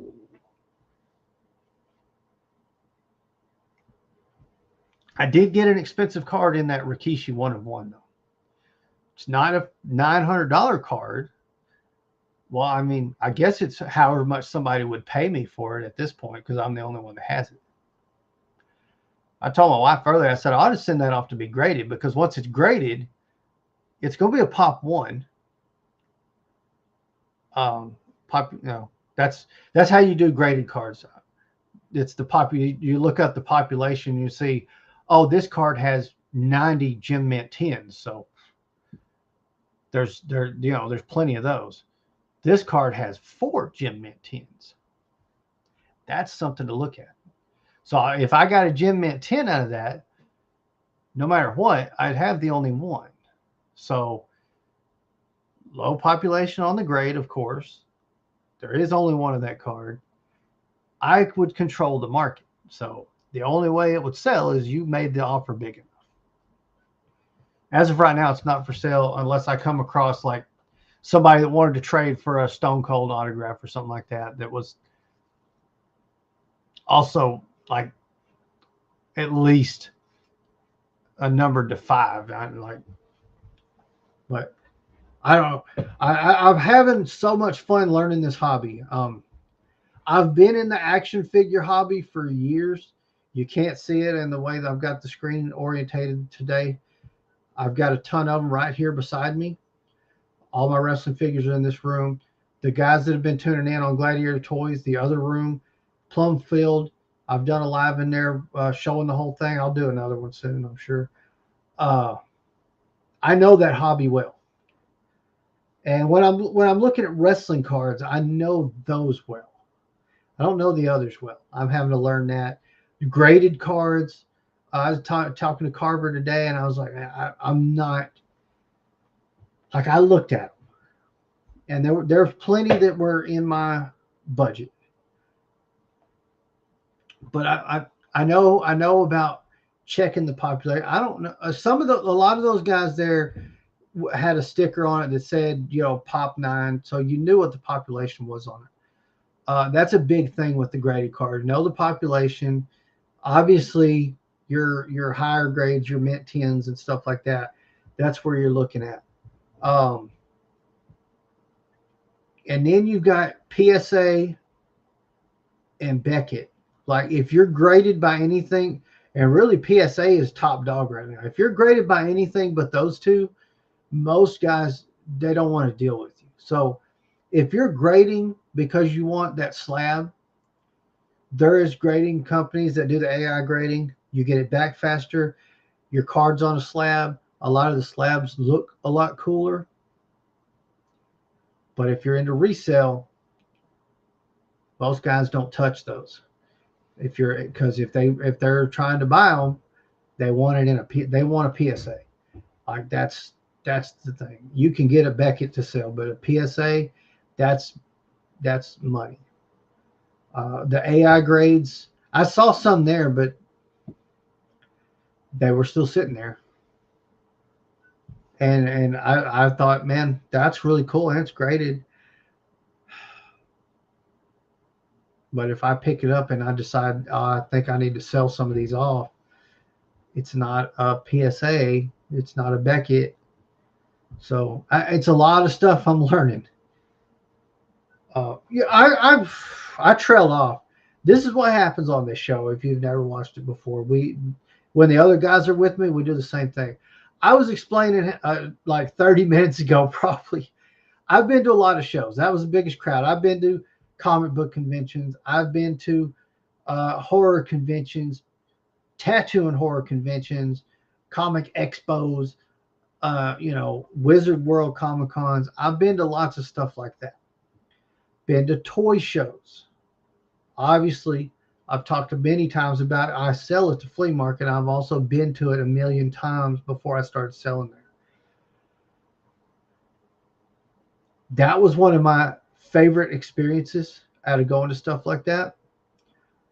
I told Carver this earlier. My worst experience, and I mean no offense to the people that put it on and the guys that are part of it. I know one of the guys. I think he's a great guy. I've bought Hot Wheels from him for years. And as far as the selection goes, it was great. But the tension in the air at the diecast show I went to was so thick. Like, you can feel it in there. Those guys are just so, I don't know. And I saw a big argument at the diecast show. I'm not going to say a big arguments didn't happen at that show that I was at yesterday. I'm sure there was stuff happen, but I witnessed the one at the diecast show. It was a smaller venue, of course. But when you watch deals getting made at the card shows, it was always fun. The deals I watched getting made there at the diecast show, a lot of them were not about loving the diecast cars. It was about loving the green money. So I do sell some of I've started selling some of my Hot Wheels. I've got stuff that is for sale. It's on for sale on Mercari. I sell it out at the flea market. I collected for years, so I have a lot. And if I get a hold of something good that's newer, I put it out and I sell it. I don't actively hunt to sell. It's not worth my time. I was selling Pokemon cards because I also collected those for years. That market has gotten so out of hand. It's I don't have the time or the energy to try to compete to have sealed product. And I mean, I don't have a big enough reputation of people bringing me stuff for buying product to have new stuff. And it's so hard to get new just single cards when you don't have a good.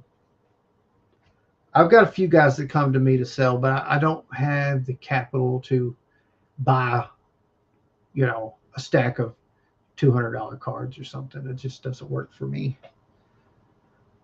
But yeah, if I was going to rank my shows, diecast show would be at the bottom, card show would be at the top. God, I've had a lot of fun at conventions. I went to a toy show at the same place. Same people put that show on as the diecast show, by the way. The toy show, phenomenal. I had so much fun at that show. Have I done the toy show twice? I feel like I was going to and I forgot to go. It was a Saturday morning, okay? I don't know. It was a lot of fun at the toy show, and the diecast show, not as much.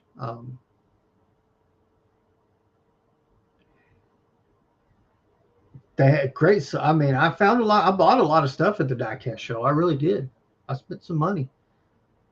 I won't say I didn't enjoy myself, but I didn't have the enjoyment that I had at the toy show or the card show yesterday. It doesn't compare at all. But I don't know. That's. I feel like I've been rambling on now. I'm about to hit the 2 hour mark on a solo show. Are you kidding me?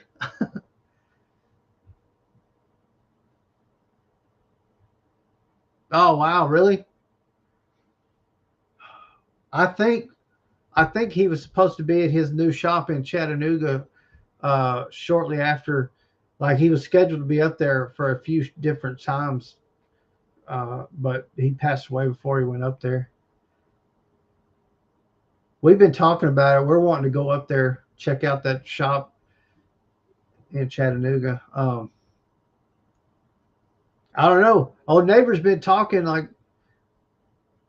"Hey, what's up, Rewind? Oh yeah, I'm flying solo tonight. Chase Collector's feeling under the weather. Lucha had something going on.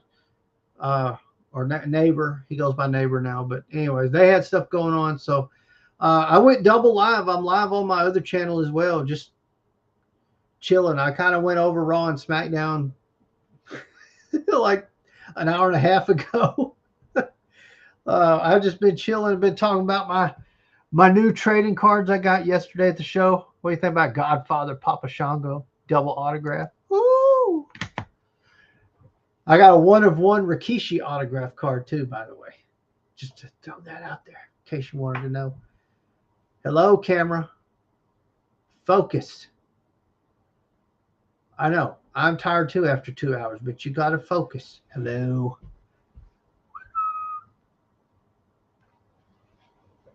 Nope, that's not better. Oh, not the flu.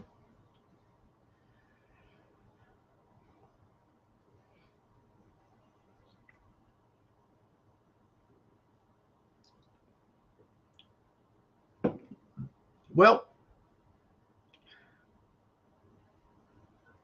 I hate the fact that you're just now catching me because I'm about to end the show. Uh, I've been on for, like I said, I guess I'll run for the 6 minutes. I'll make it a 2 hour show so I can tell the guys next weekend that I made it 2 hours without them.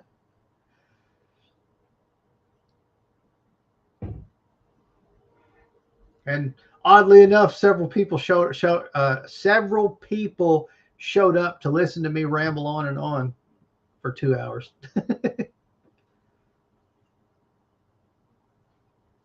I was telling them earlier I wanted to do Elimination Chamber predictions tonight, and I would have proxied their predictions for them and talked about it. But how can we make predictions when they haven't even made the show full yet?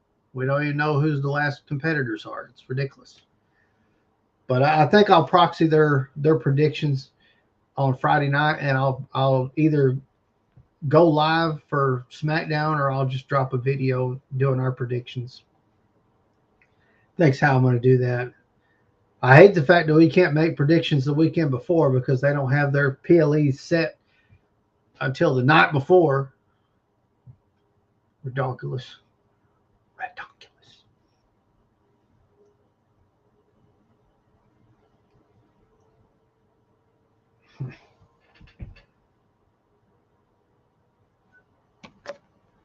There's the Miz. Okay, you brought up the crate. Somebody asked me what I thought was in the crate earlier. I'll tell you what I thought here in a minute. What do you think's in the crate? What's your prediction?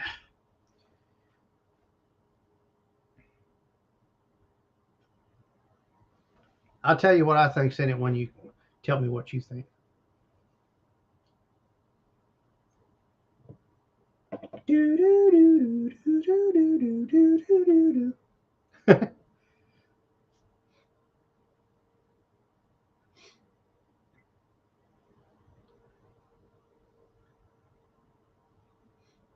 I think instead of a turkey this time, it's going to be a rat. Oh.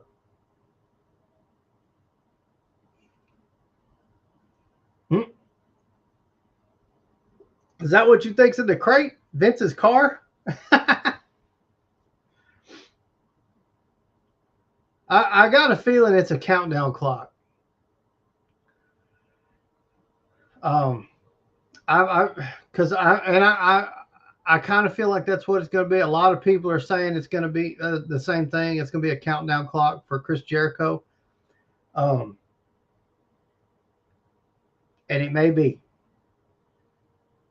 I'm not saying that's what I hope it is because I'd prefer it not be. Honestly, I don't. I've said it a million times on here. I don't want to see Chris Jericho come back for a retirement tour or another run. Yeah, he's still on. He's still with it. I don't think his contract's up yet. Some say it is. Some say he's. I don't know. But I don't want to see him come back because the only reason he's going to come back is because they're going to put him in the Hall of Fame. And that's the only reason he would sign a new contract is because he's like, yeah, I think I'm ready to see my name in the Hall of Fame. Because he's not going to come back and go for another world title run. That's not happening. It makes no sense for him to come back and do an Intercontinental title run. That makes no sense. We've got young guys. We've got Javon Evans. We've got Dom.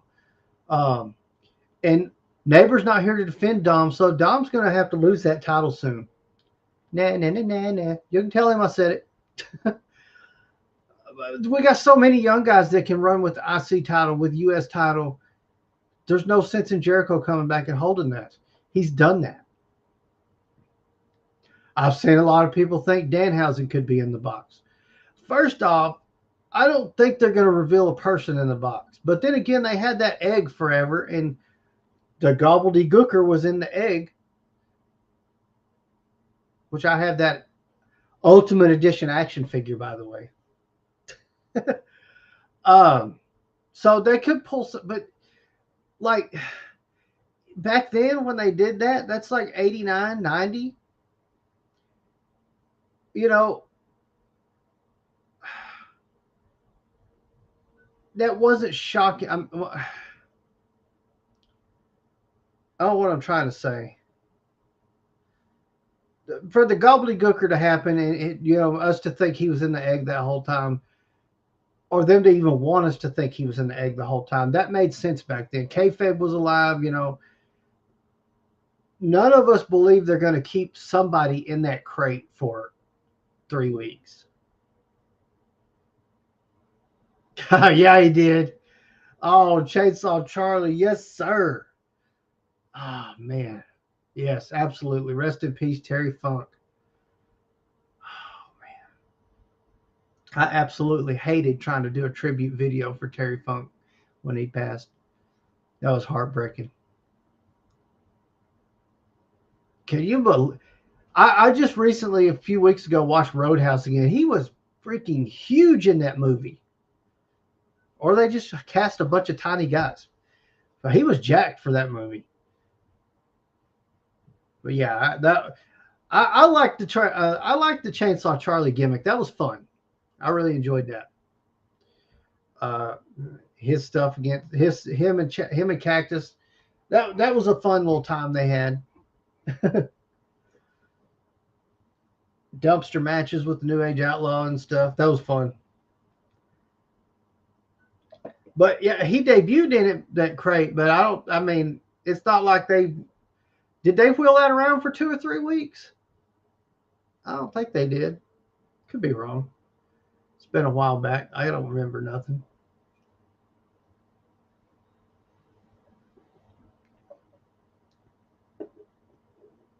But again, that would have been a time where they could make us think they might pull that off. You're not pulling that today. So it's going to be a symbol. It'll be a countdown clock. Whatever it is, it's going to be a sign of what's coming. Might be a big sold sign. Surprise, we just sold WWE to Saudi Arabia. Oh, man. I wish the guys were on here. They'd eat that up.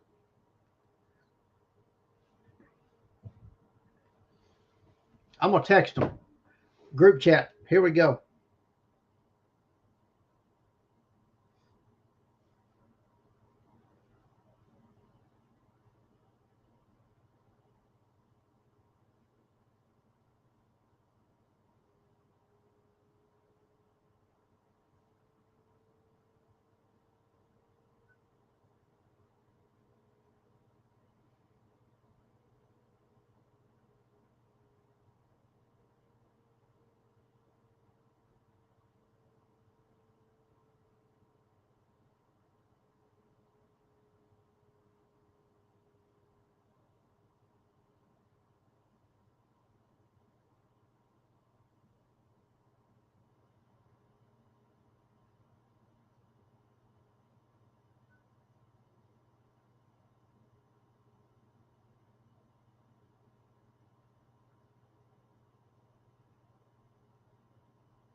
Yeah, that's what I thought.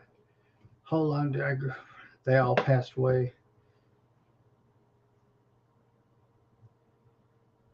Oh, 98 was a fantastic year. No doubt.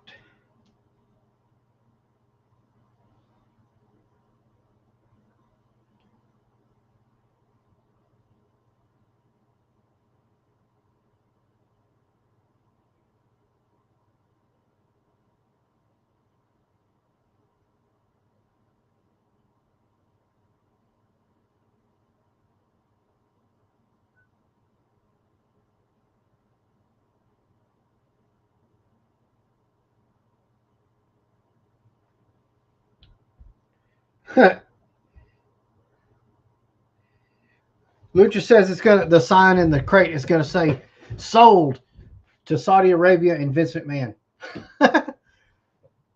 98 would have been WrestleMania. That was the Shawn Michaels and Stone Cold with Mike Tyson as referee.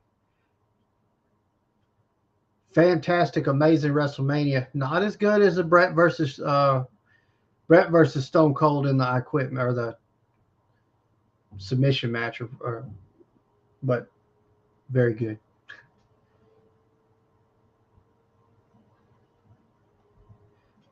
It'd be nice to see another Shield run. It would.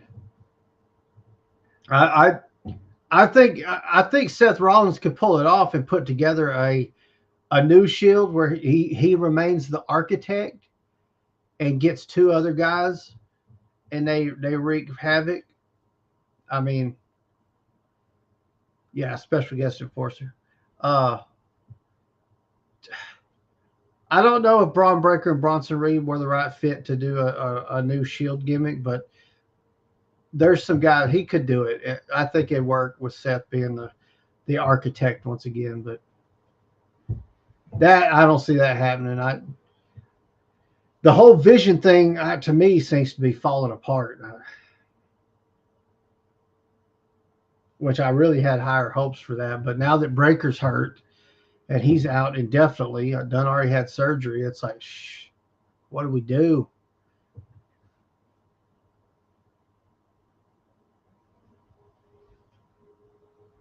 Okay.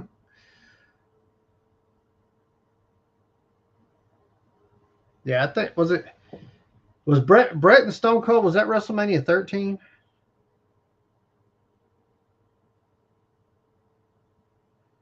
I gotta look it up now. Wrestle. Damn.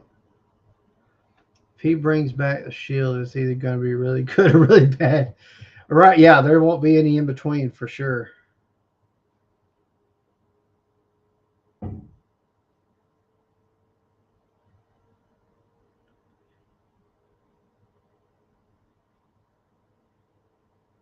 Yeah, that was no disqualification submission match. Yeah, that was WrestleMania 13. Yeah, it was a no disqualification submission match, which basically is an I Quit match. Yeah, that's where we got the Blood from a Stone T-shirt. But Austin never tapped out, so.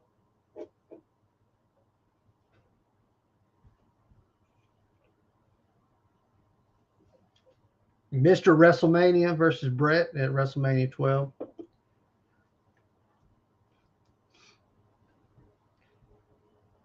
That's the only reason Shawn Michaels was able to stay around and continue to do what he's able to do and still be a part of the company today is because he was such an epic performer. Because if he hadn't been such a great performer, he would have been let go for all of the crap he was. I mean, people that call him their best friend, one of their best friends today, hated him back then because he was definitely not in a good place and not a good person at that point. But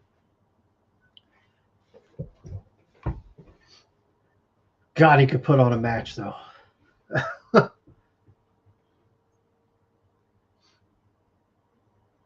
That's funny. I saw the clip from the episode where they talked to Undertaker about where he asked him, "Was it true that you were waiting behind the curtains, taping up your fists in case Shawn didn't do business?"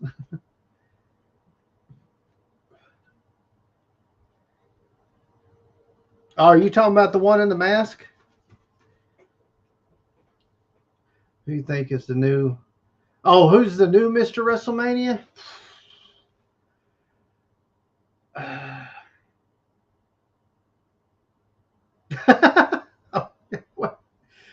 Oh, okay. Well, Brett's very bitter these days, so I don't. That's true though. Brett did say that. Woo. I mean, it makes sense, but oh man, it could be. Who is the new Mr. WrestleMania? Well, I mean, honestly, at this point in time, if we're going off, I almost have to say the newest generation's Mr. WrestleMania would have to be Roman because how many times has he main evented WrestleMania? I probably don't have enough fingers. Let me see. Let's find out. Right, Fleming probably knows right off the top of his head. How many times has Roman Reigns main evented WrestleMania? Mania. Here we go.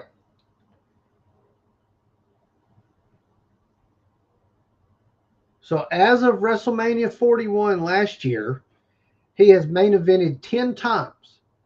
So guess what? That number is fixing to change to 11.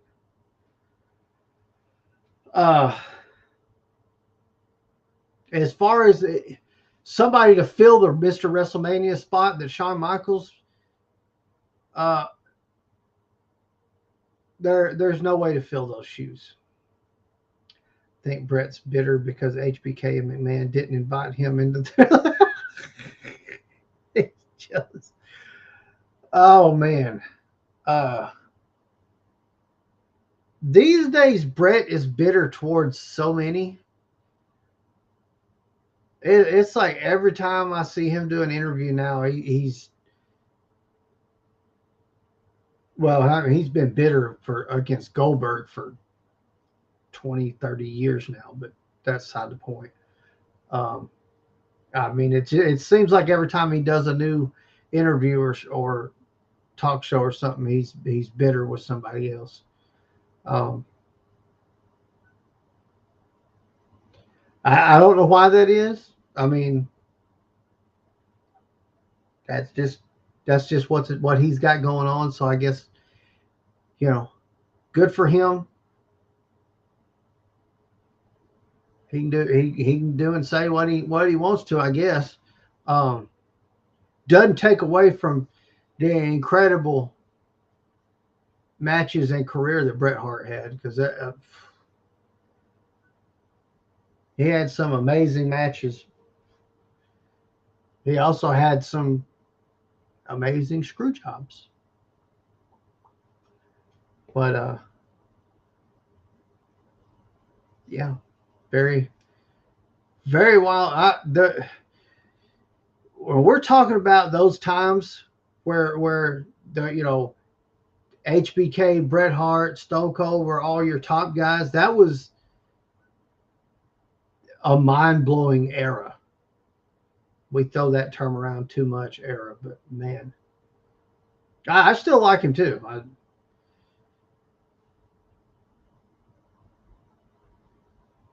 Yeah, it's like, dude, you're not really in the business no more. You're just, people are interviewing you and wanting you to tell stories.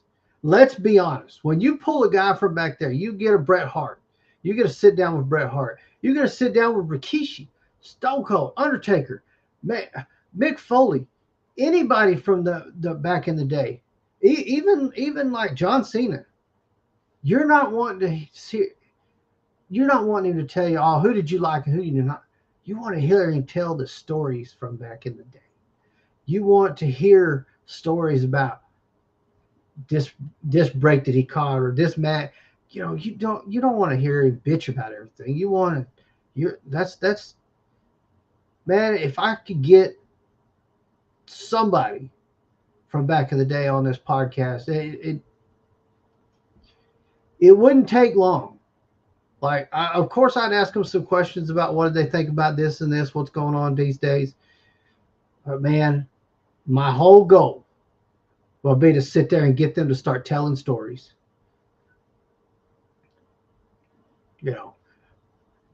Are they going to come back with some stories about, oh man, I worked this match with this guy and let me tell you, he was one of the worst. That's going to happen. And I'm okay with those stories. I want those road stories. God, they got so many road stories from when they traveled.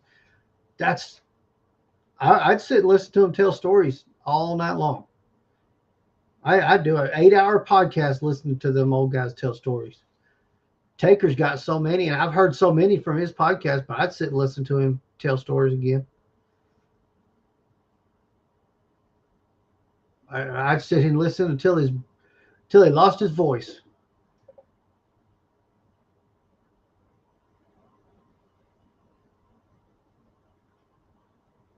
Yeah, Goldberg said he's apologized several times. I mean, hey, Maybe Brett's just not one that practices forgiveness. Not everybody has it in them to forgive people.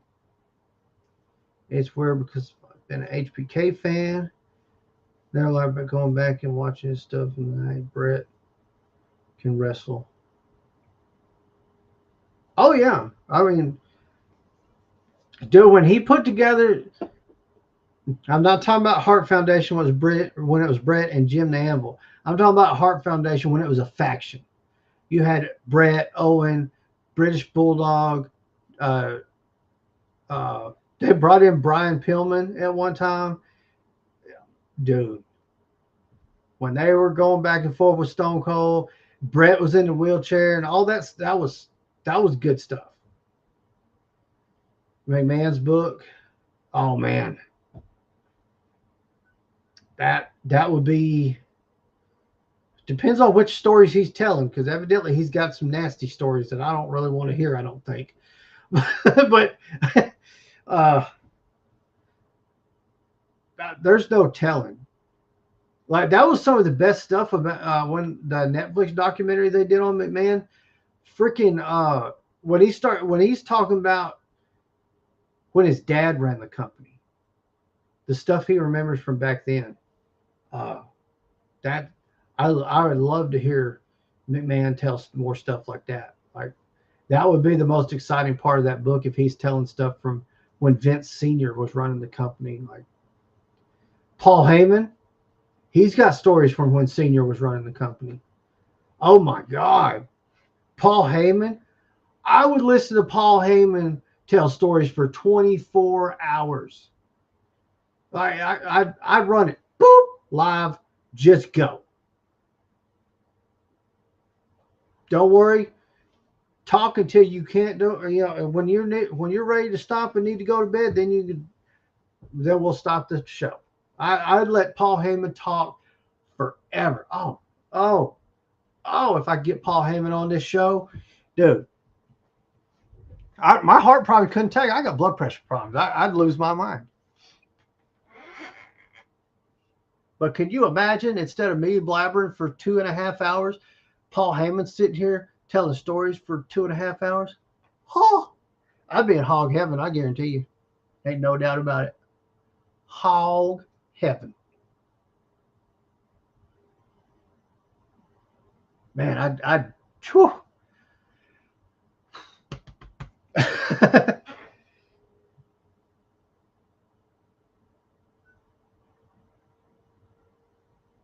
Brett had a brother who did not use his real name. I don't remember. Right? Yeah. I mean, I think I could. God, I just couldn't imagine being able to have a conversation with Paul Heyman. Not a meet and greet. Not a shake hands, sign this, take picture, move on. Even 30 minutes to sit and talk to Paul Heyman. God, what a dream. I couldn't imagine what to even start asking him. Oh yeah, Brett's got a lot of siblings.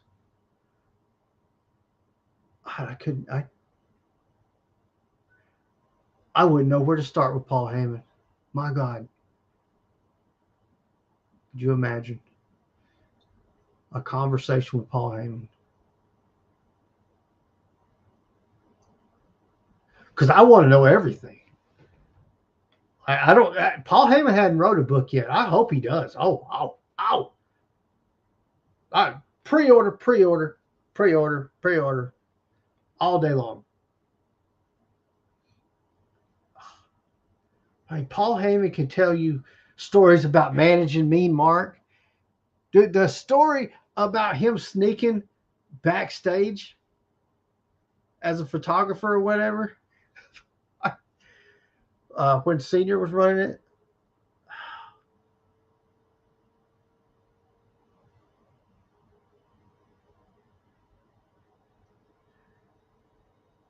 Brett's book is probably the best wrestling book ever read.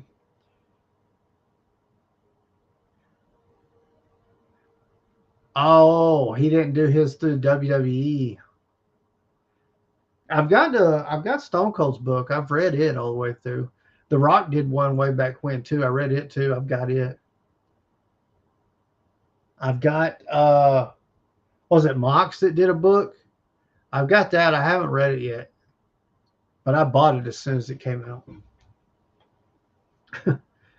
I need to just I probably just need to download the audio book on and listen to it while I work, because that's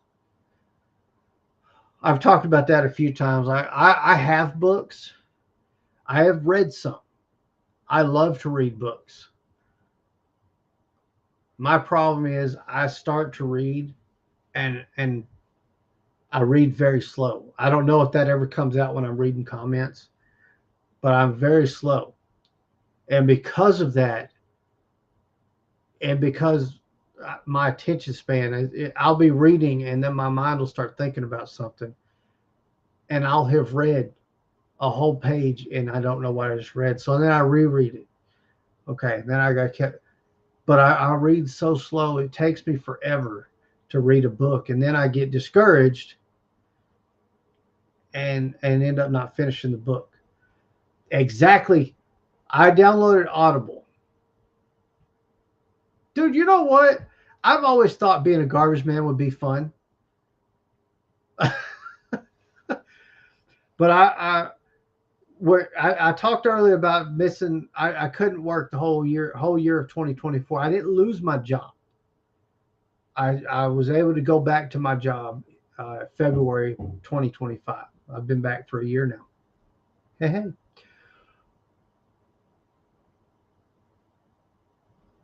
That would be a good conversation too. Get Vince to just talk about the business. I don't want to hear the stories. Don't want to hear about his love life, but talk about the business. Hell yeah.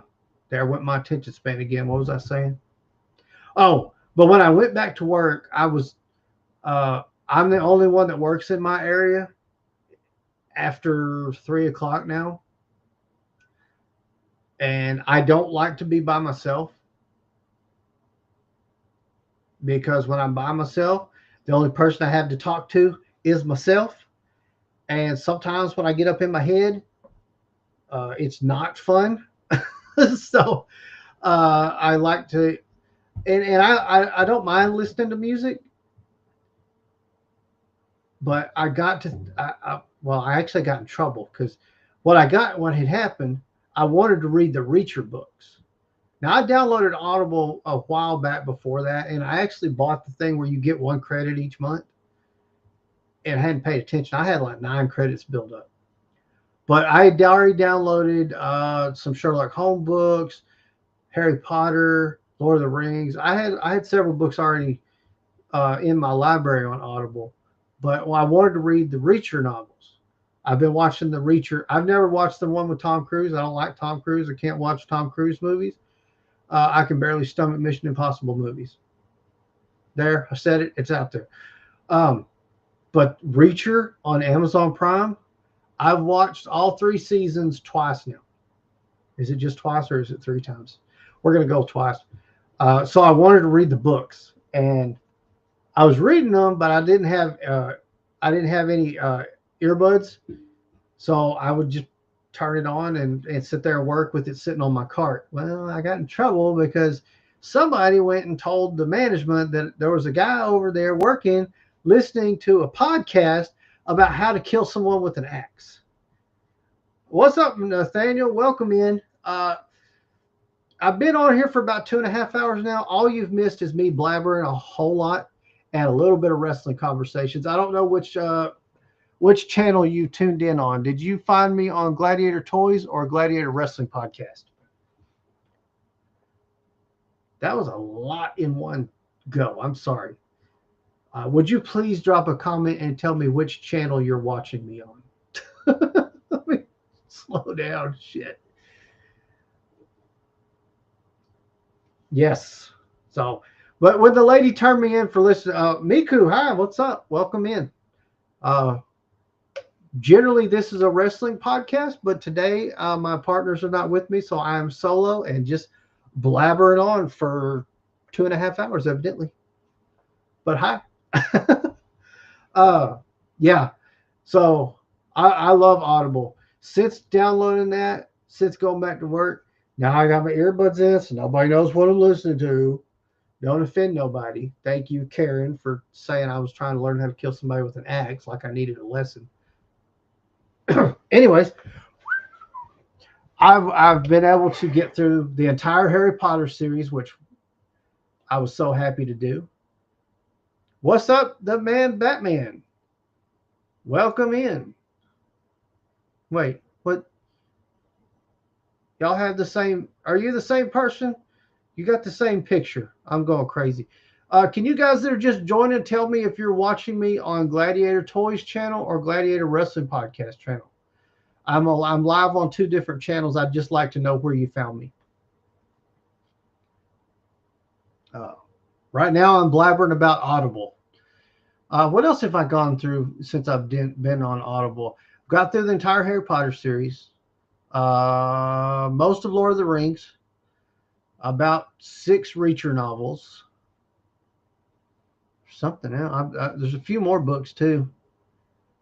Yeah, I absolutely love it. And I switch back and forth. Okay, awesome. So normally what happens on Sundays, Batman, is me and 2 of my buddies will be on here talking wrestling. It's why it's called Gladiator Wrestling Podcast, where we talk wrestling. Both of those guys, one of them's not feeling well, the other one had something going on, so they told me so I'm running solo tonight. Oh, okay, so that's the same person. Okay. It just threw me off. I was like, wait a minute, what's happening here? No worries. That's cool. But it's usually 3 of us. But I decided since I'm going solo tonight, I'm going to run it on both of my channels. So I also have Gladiator Toys. I'm live on that channel as well. I knew I was not going to talk wrestling a lot because it's much easier when I have a back and forth. So I went over Raw and SmackDown. Now, like 2 hours ago. I don't know that we've gone this long before, even with 3 of us. So this is amazing. And at this point, there's a little bit of wrestling talk happening, and there's a whole lot of me jabbering. So, but I appreciate you joining in.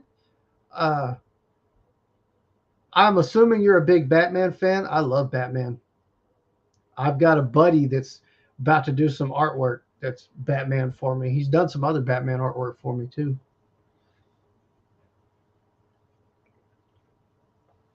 I've got him doing he's going to do a cool Killing Joke piece for me. I'm excited.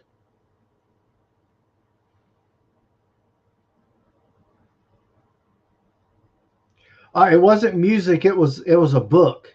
I was listening to an audio book, and it was so it's called they're the Reacher novels. I can't remember which one it was I was listening to, but basically Jack Reacher had got captured by the bad guys, and he broke the handcuffs because he's a big giant dude. He breaks the handcuffs and he gets an axe to save himself and the girl he was with. And the Karen that was shopping that day evidently thought I was listening to a podcast that was teaching me how to kill someone with an axe. That is verbatim what she told the manager. Who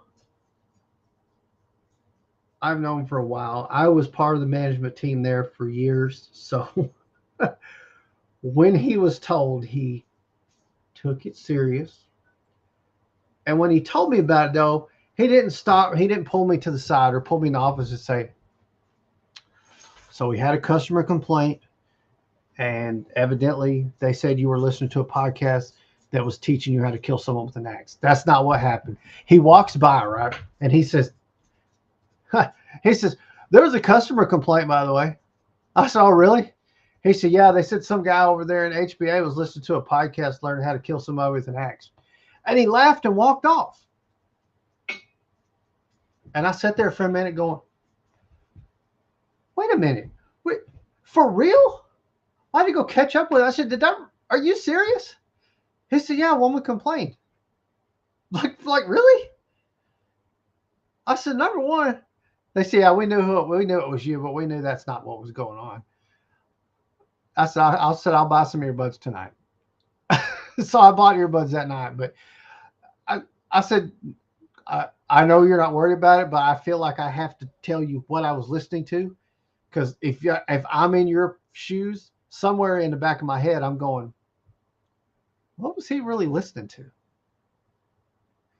So I explained to him that I was listening to audiobook and what it was about. And so, yeah, it wasn't music I was listening to. It was an audiobook. And like generally when I saw somebody walking down the aisle, I would turn it down so they didn't hear it. Because if you've ever heard of Reacher or even read the books, you'll know some of them get violent. He always has a little love interest, and they usually have a little one night stand or two. It's not graphic or nothing, but I'm like, that's.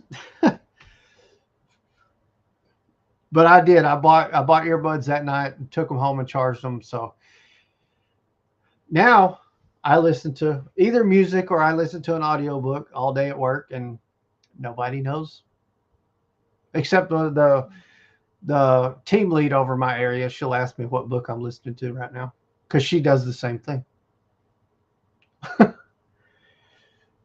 But that's probably what I ought to do so I can get through the Mox book, because I'd like to know what all he said in that.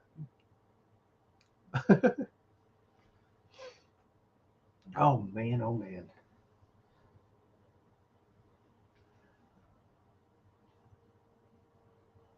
I gotta look at something.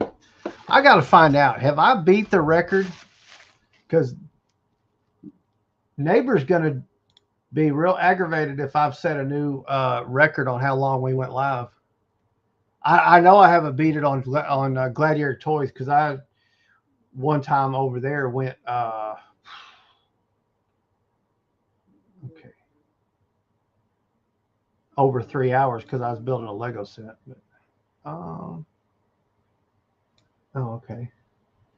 There's a 2 hour and 5, 2 hour 6. Oh, that was okay. Well, that wasn't a podcast though. That was a watch along. That went for over 3 hours.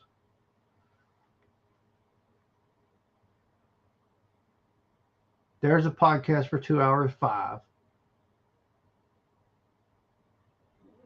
Because he's going to want to know. Neighbor's going to want to know. Because he helped us set the record for our show.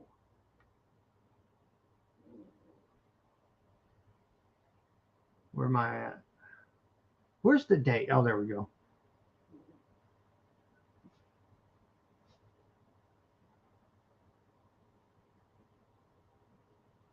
There's 2 hours and 1 minute. That was January last year. So that's one of the first ones he was part of. There's the first one, 2 hours and 19. So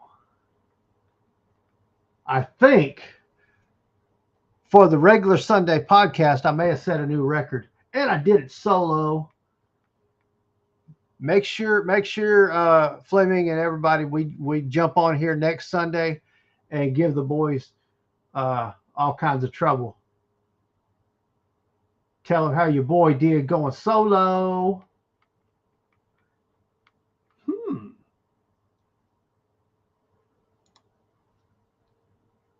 I'll tell you now, neighbor's gonna hate that I beat the record, because he was happy he helped us set a new one. All right, what am I at? Oh, I'm at 234. Well, that's a 1 anyway. Yeah. I did it. Yeah, that's not a flag. That's a Walmart sack.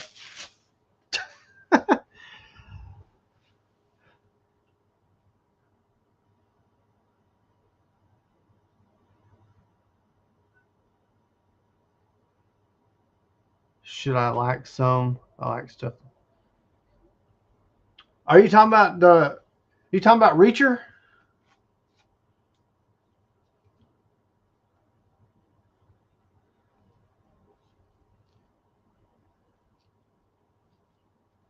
What are you talking about, Fleming? I got lost because I don't remember what I was talking about even. Because I was trying to see if I've set a new record on how long the podcast went. And I can't find one that's longer than that. Ow.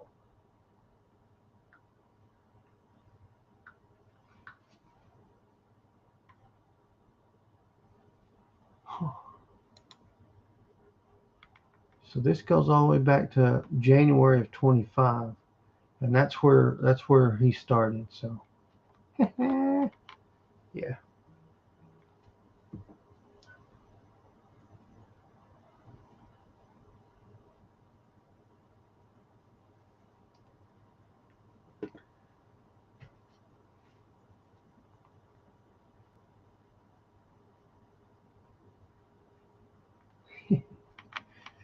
That's what I'm talking about. Oh, what do we got going here? 1-1-1.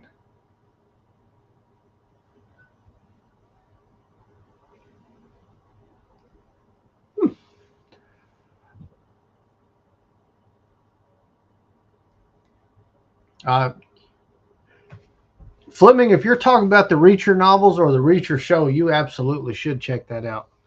Um,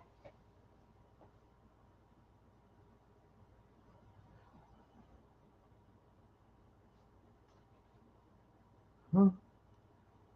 Oh, I probably never mind.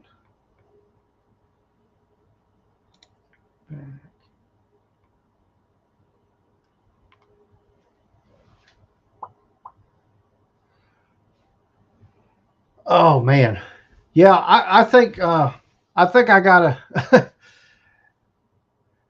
Well, I'll go for 2.5 more minutes. We'll make it an even 2 hours and 38 minutes. And I'm gonna call it a night. Uh, just like every Sunday, I've been up since 6:30 this morning. So I worked my shift, and then I came home, ate dinner, and jumped on here. So.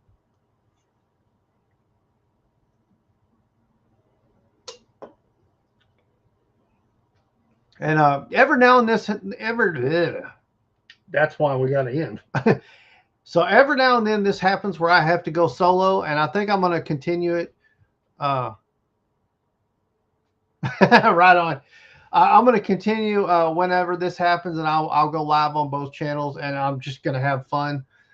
It's way better this way than trying to do the normal format podcast by myself. So this worked out great. As always, Fleming, I appreciate you joining in. Everybody else, I really appreciate it. I know I had people pop in from Gladiator Toys. I had people pop in from the podcast. So no matter what channel you found me on tonight, I really appreciate you. Because I'm using a third-party platform to stream this, I'm not able to see if I gained any new subscribers until after I go off, and I just go to the channels and check the analytics. But if I did, thank you so much for that. And I can't wait for next weekend. And you guys definitely got to give the boys some crap next weekend for leaving me hanging. But it turned out great. I had a lot of fun. I got to show you guys some cards. I got to talk more about the card show and how much fun I had. Oh, okay. You're talking about Reacher? Yeah, definitely check it out. The TV show, there's 3 seasons worth on Amazon Prime if you have that. And then if you want to read books, there's I can't remember how many. There's like 15 Reacher books. They're great. I've enjoyed them. I got about 4 hours left on the one I'm listening to currently. Maybe less than that. I don't know. I'll finish it tomorrow though. But yeah, definitely you want to check those out. So let me get my little outro video ready as soon as I find out where to click. But Amazon Prime is where to find that. And I listen to all my audiobooks on Audible. There's other platforms to listen to audiobooks. Audible's just the one I went with. But anyways, if you've checked this out after the live's gone off the air, don't forget to like, comment, subscribe, all that good stuff. Again, thank you to everybody. Well, if you're watching, you've probably checked out both channels, but check out all of our channels. I got Gladiator Toys, obviously Gladiator Wrestling Podcast, depending on which one you're watching on. Check out the Chase Collector, and then TikTok. All those channels are available over there, plus Neighbor GMR. That's where his stuff is at. I am beat. Our length record for Gladiator Wrestling Podcast has been beat. And I did it by myself with this great audience's help. So what a great time. I had a lot of fun. So, yeah, next week should be back to business as usual. We'll have Elimination Chamber on Saturday. I'll probably try to at least drop a video, if not go live Friday night, and we'll do predictions then. Anyways, that's it for me. Again, thank you guys. Rambling's done. Gladiator out.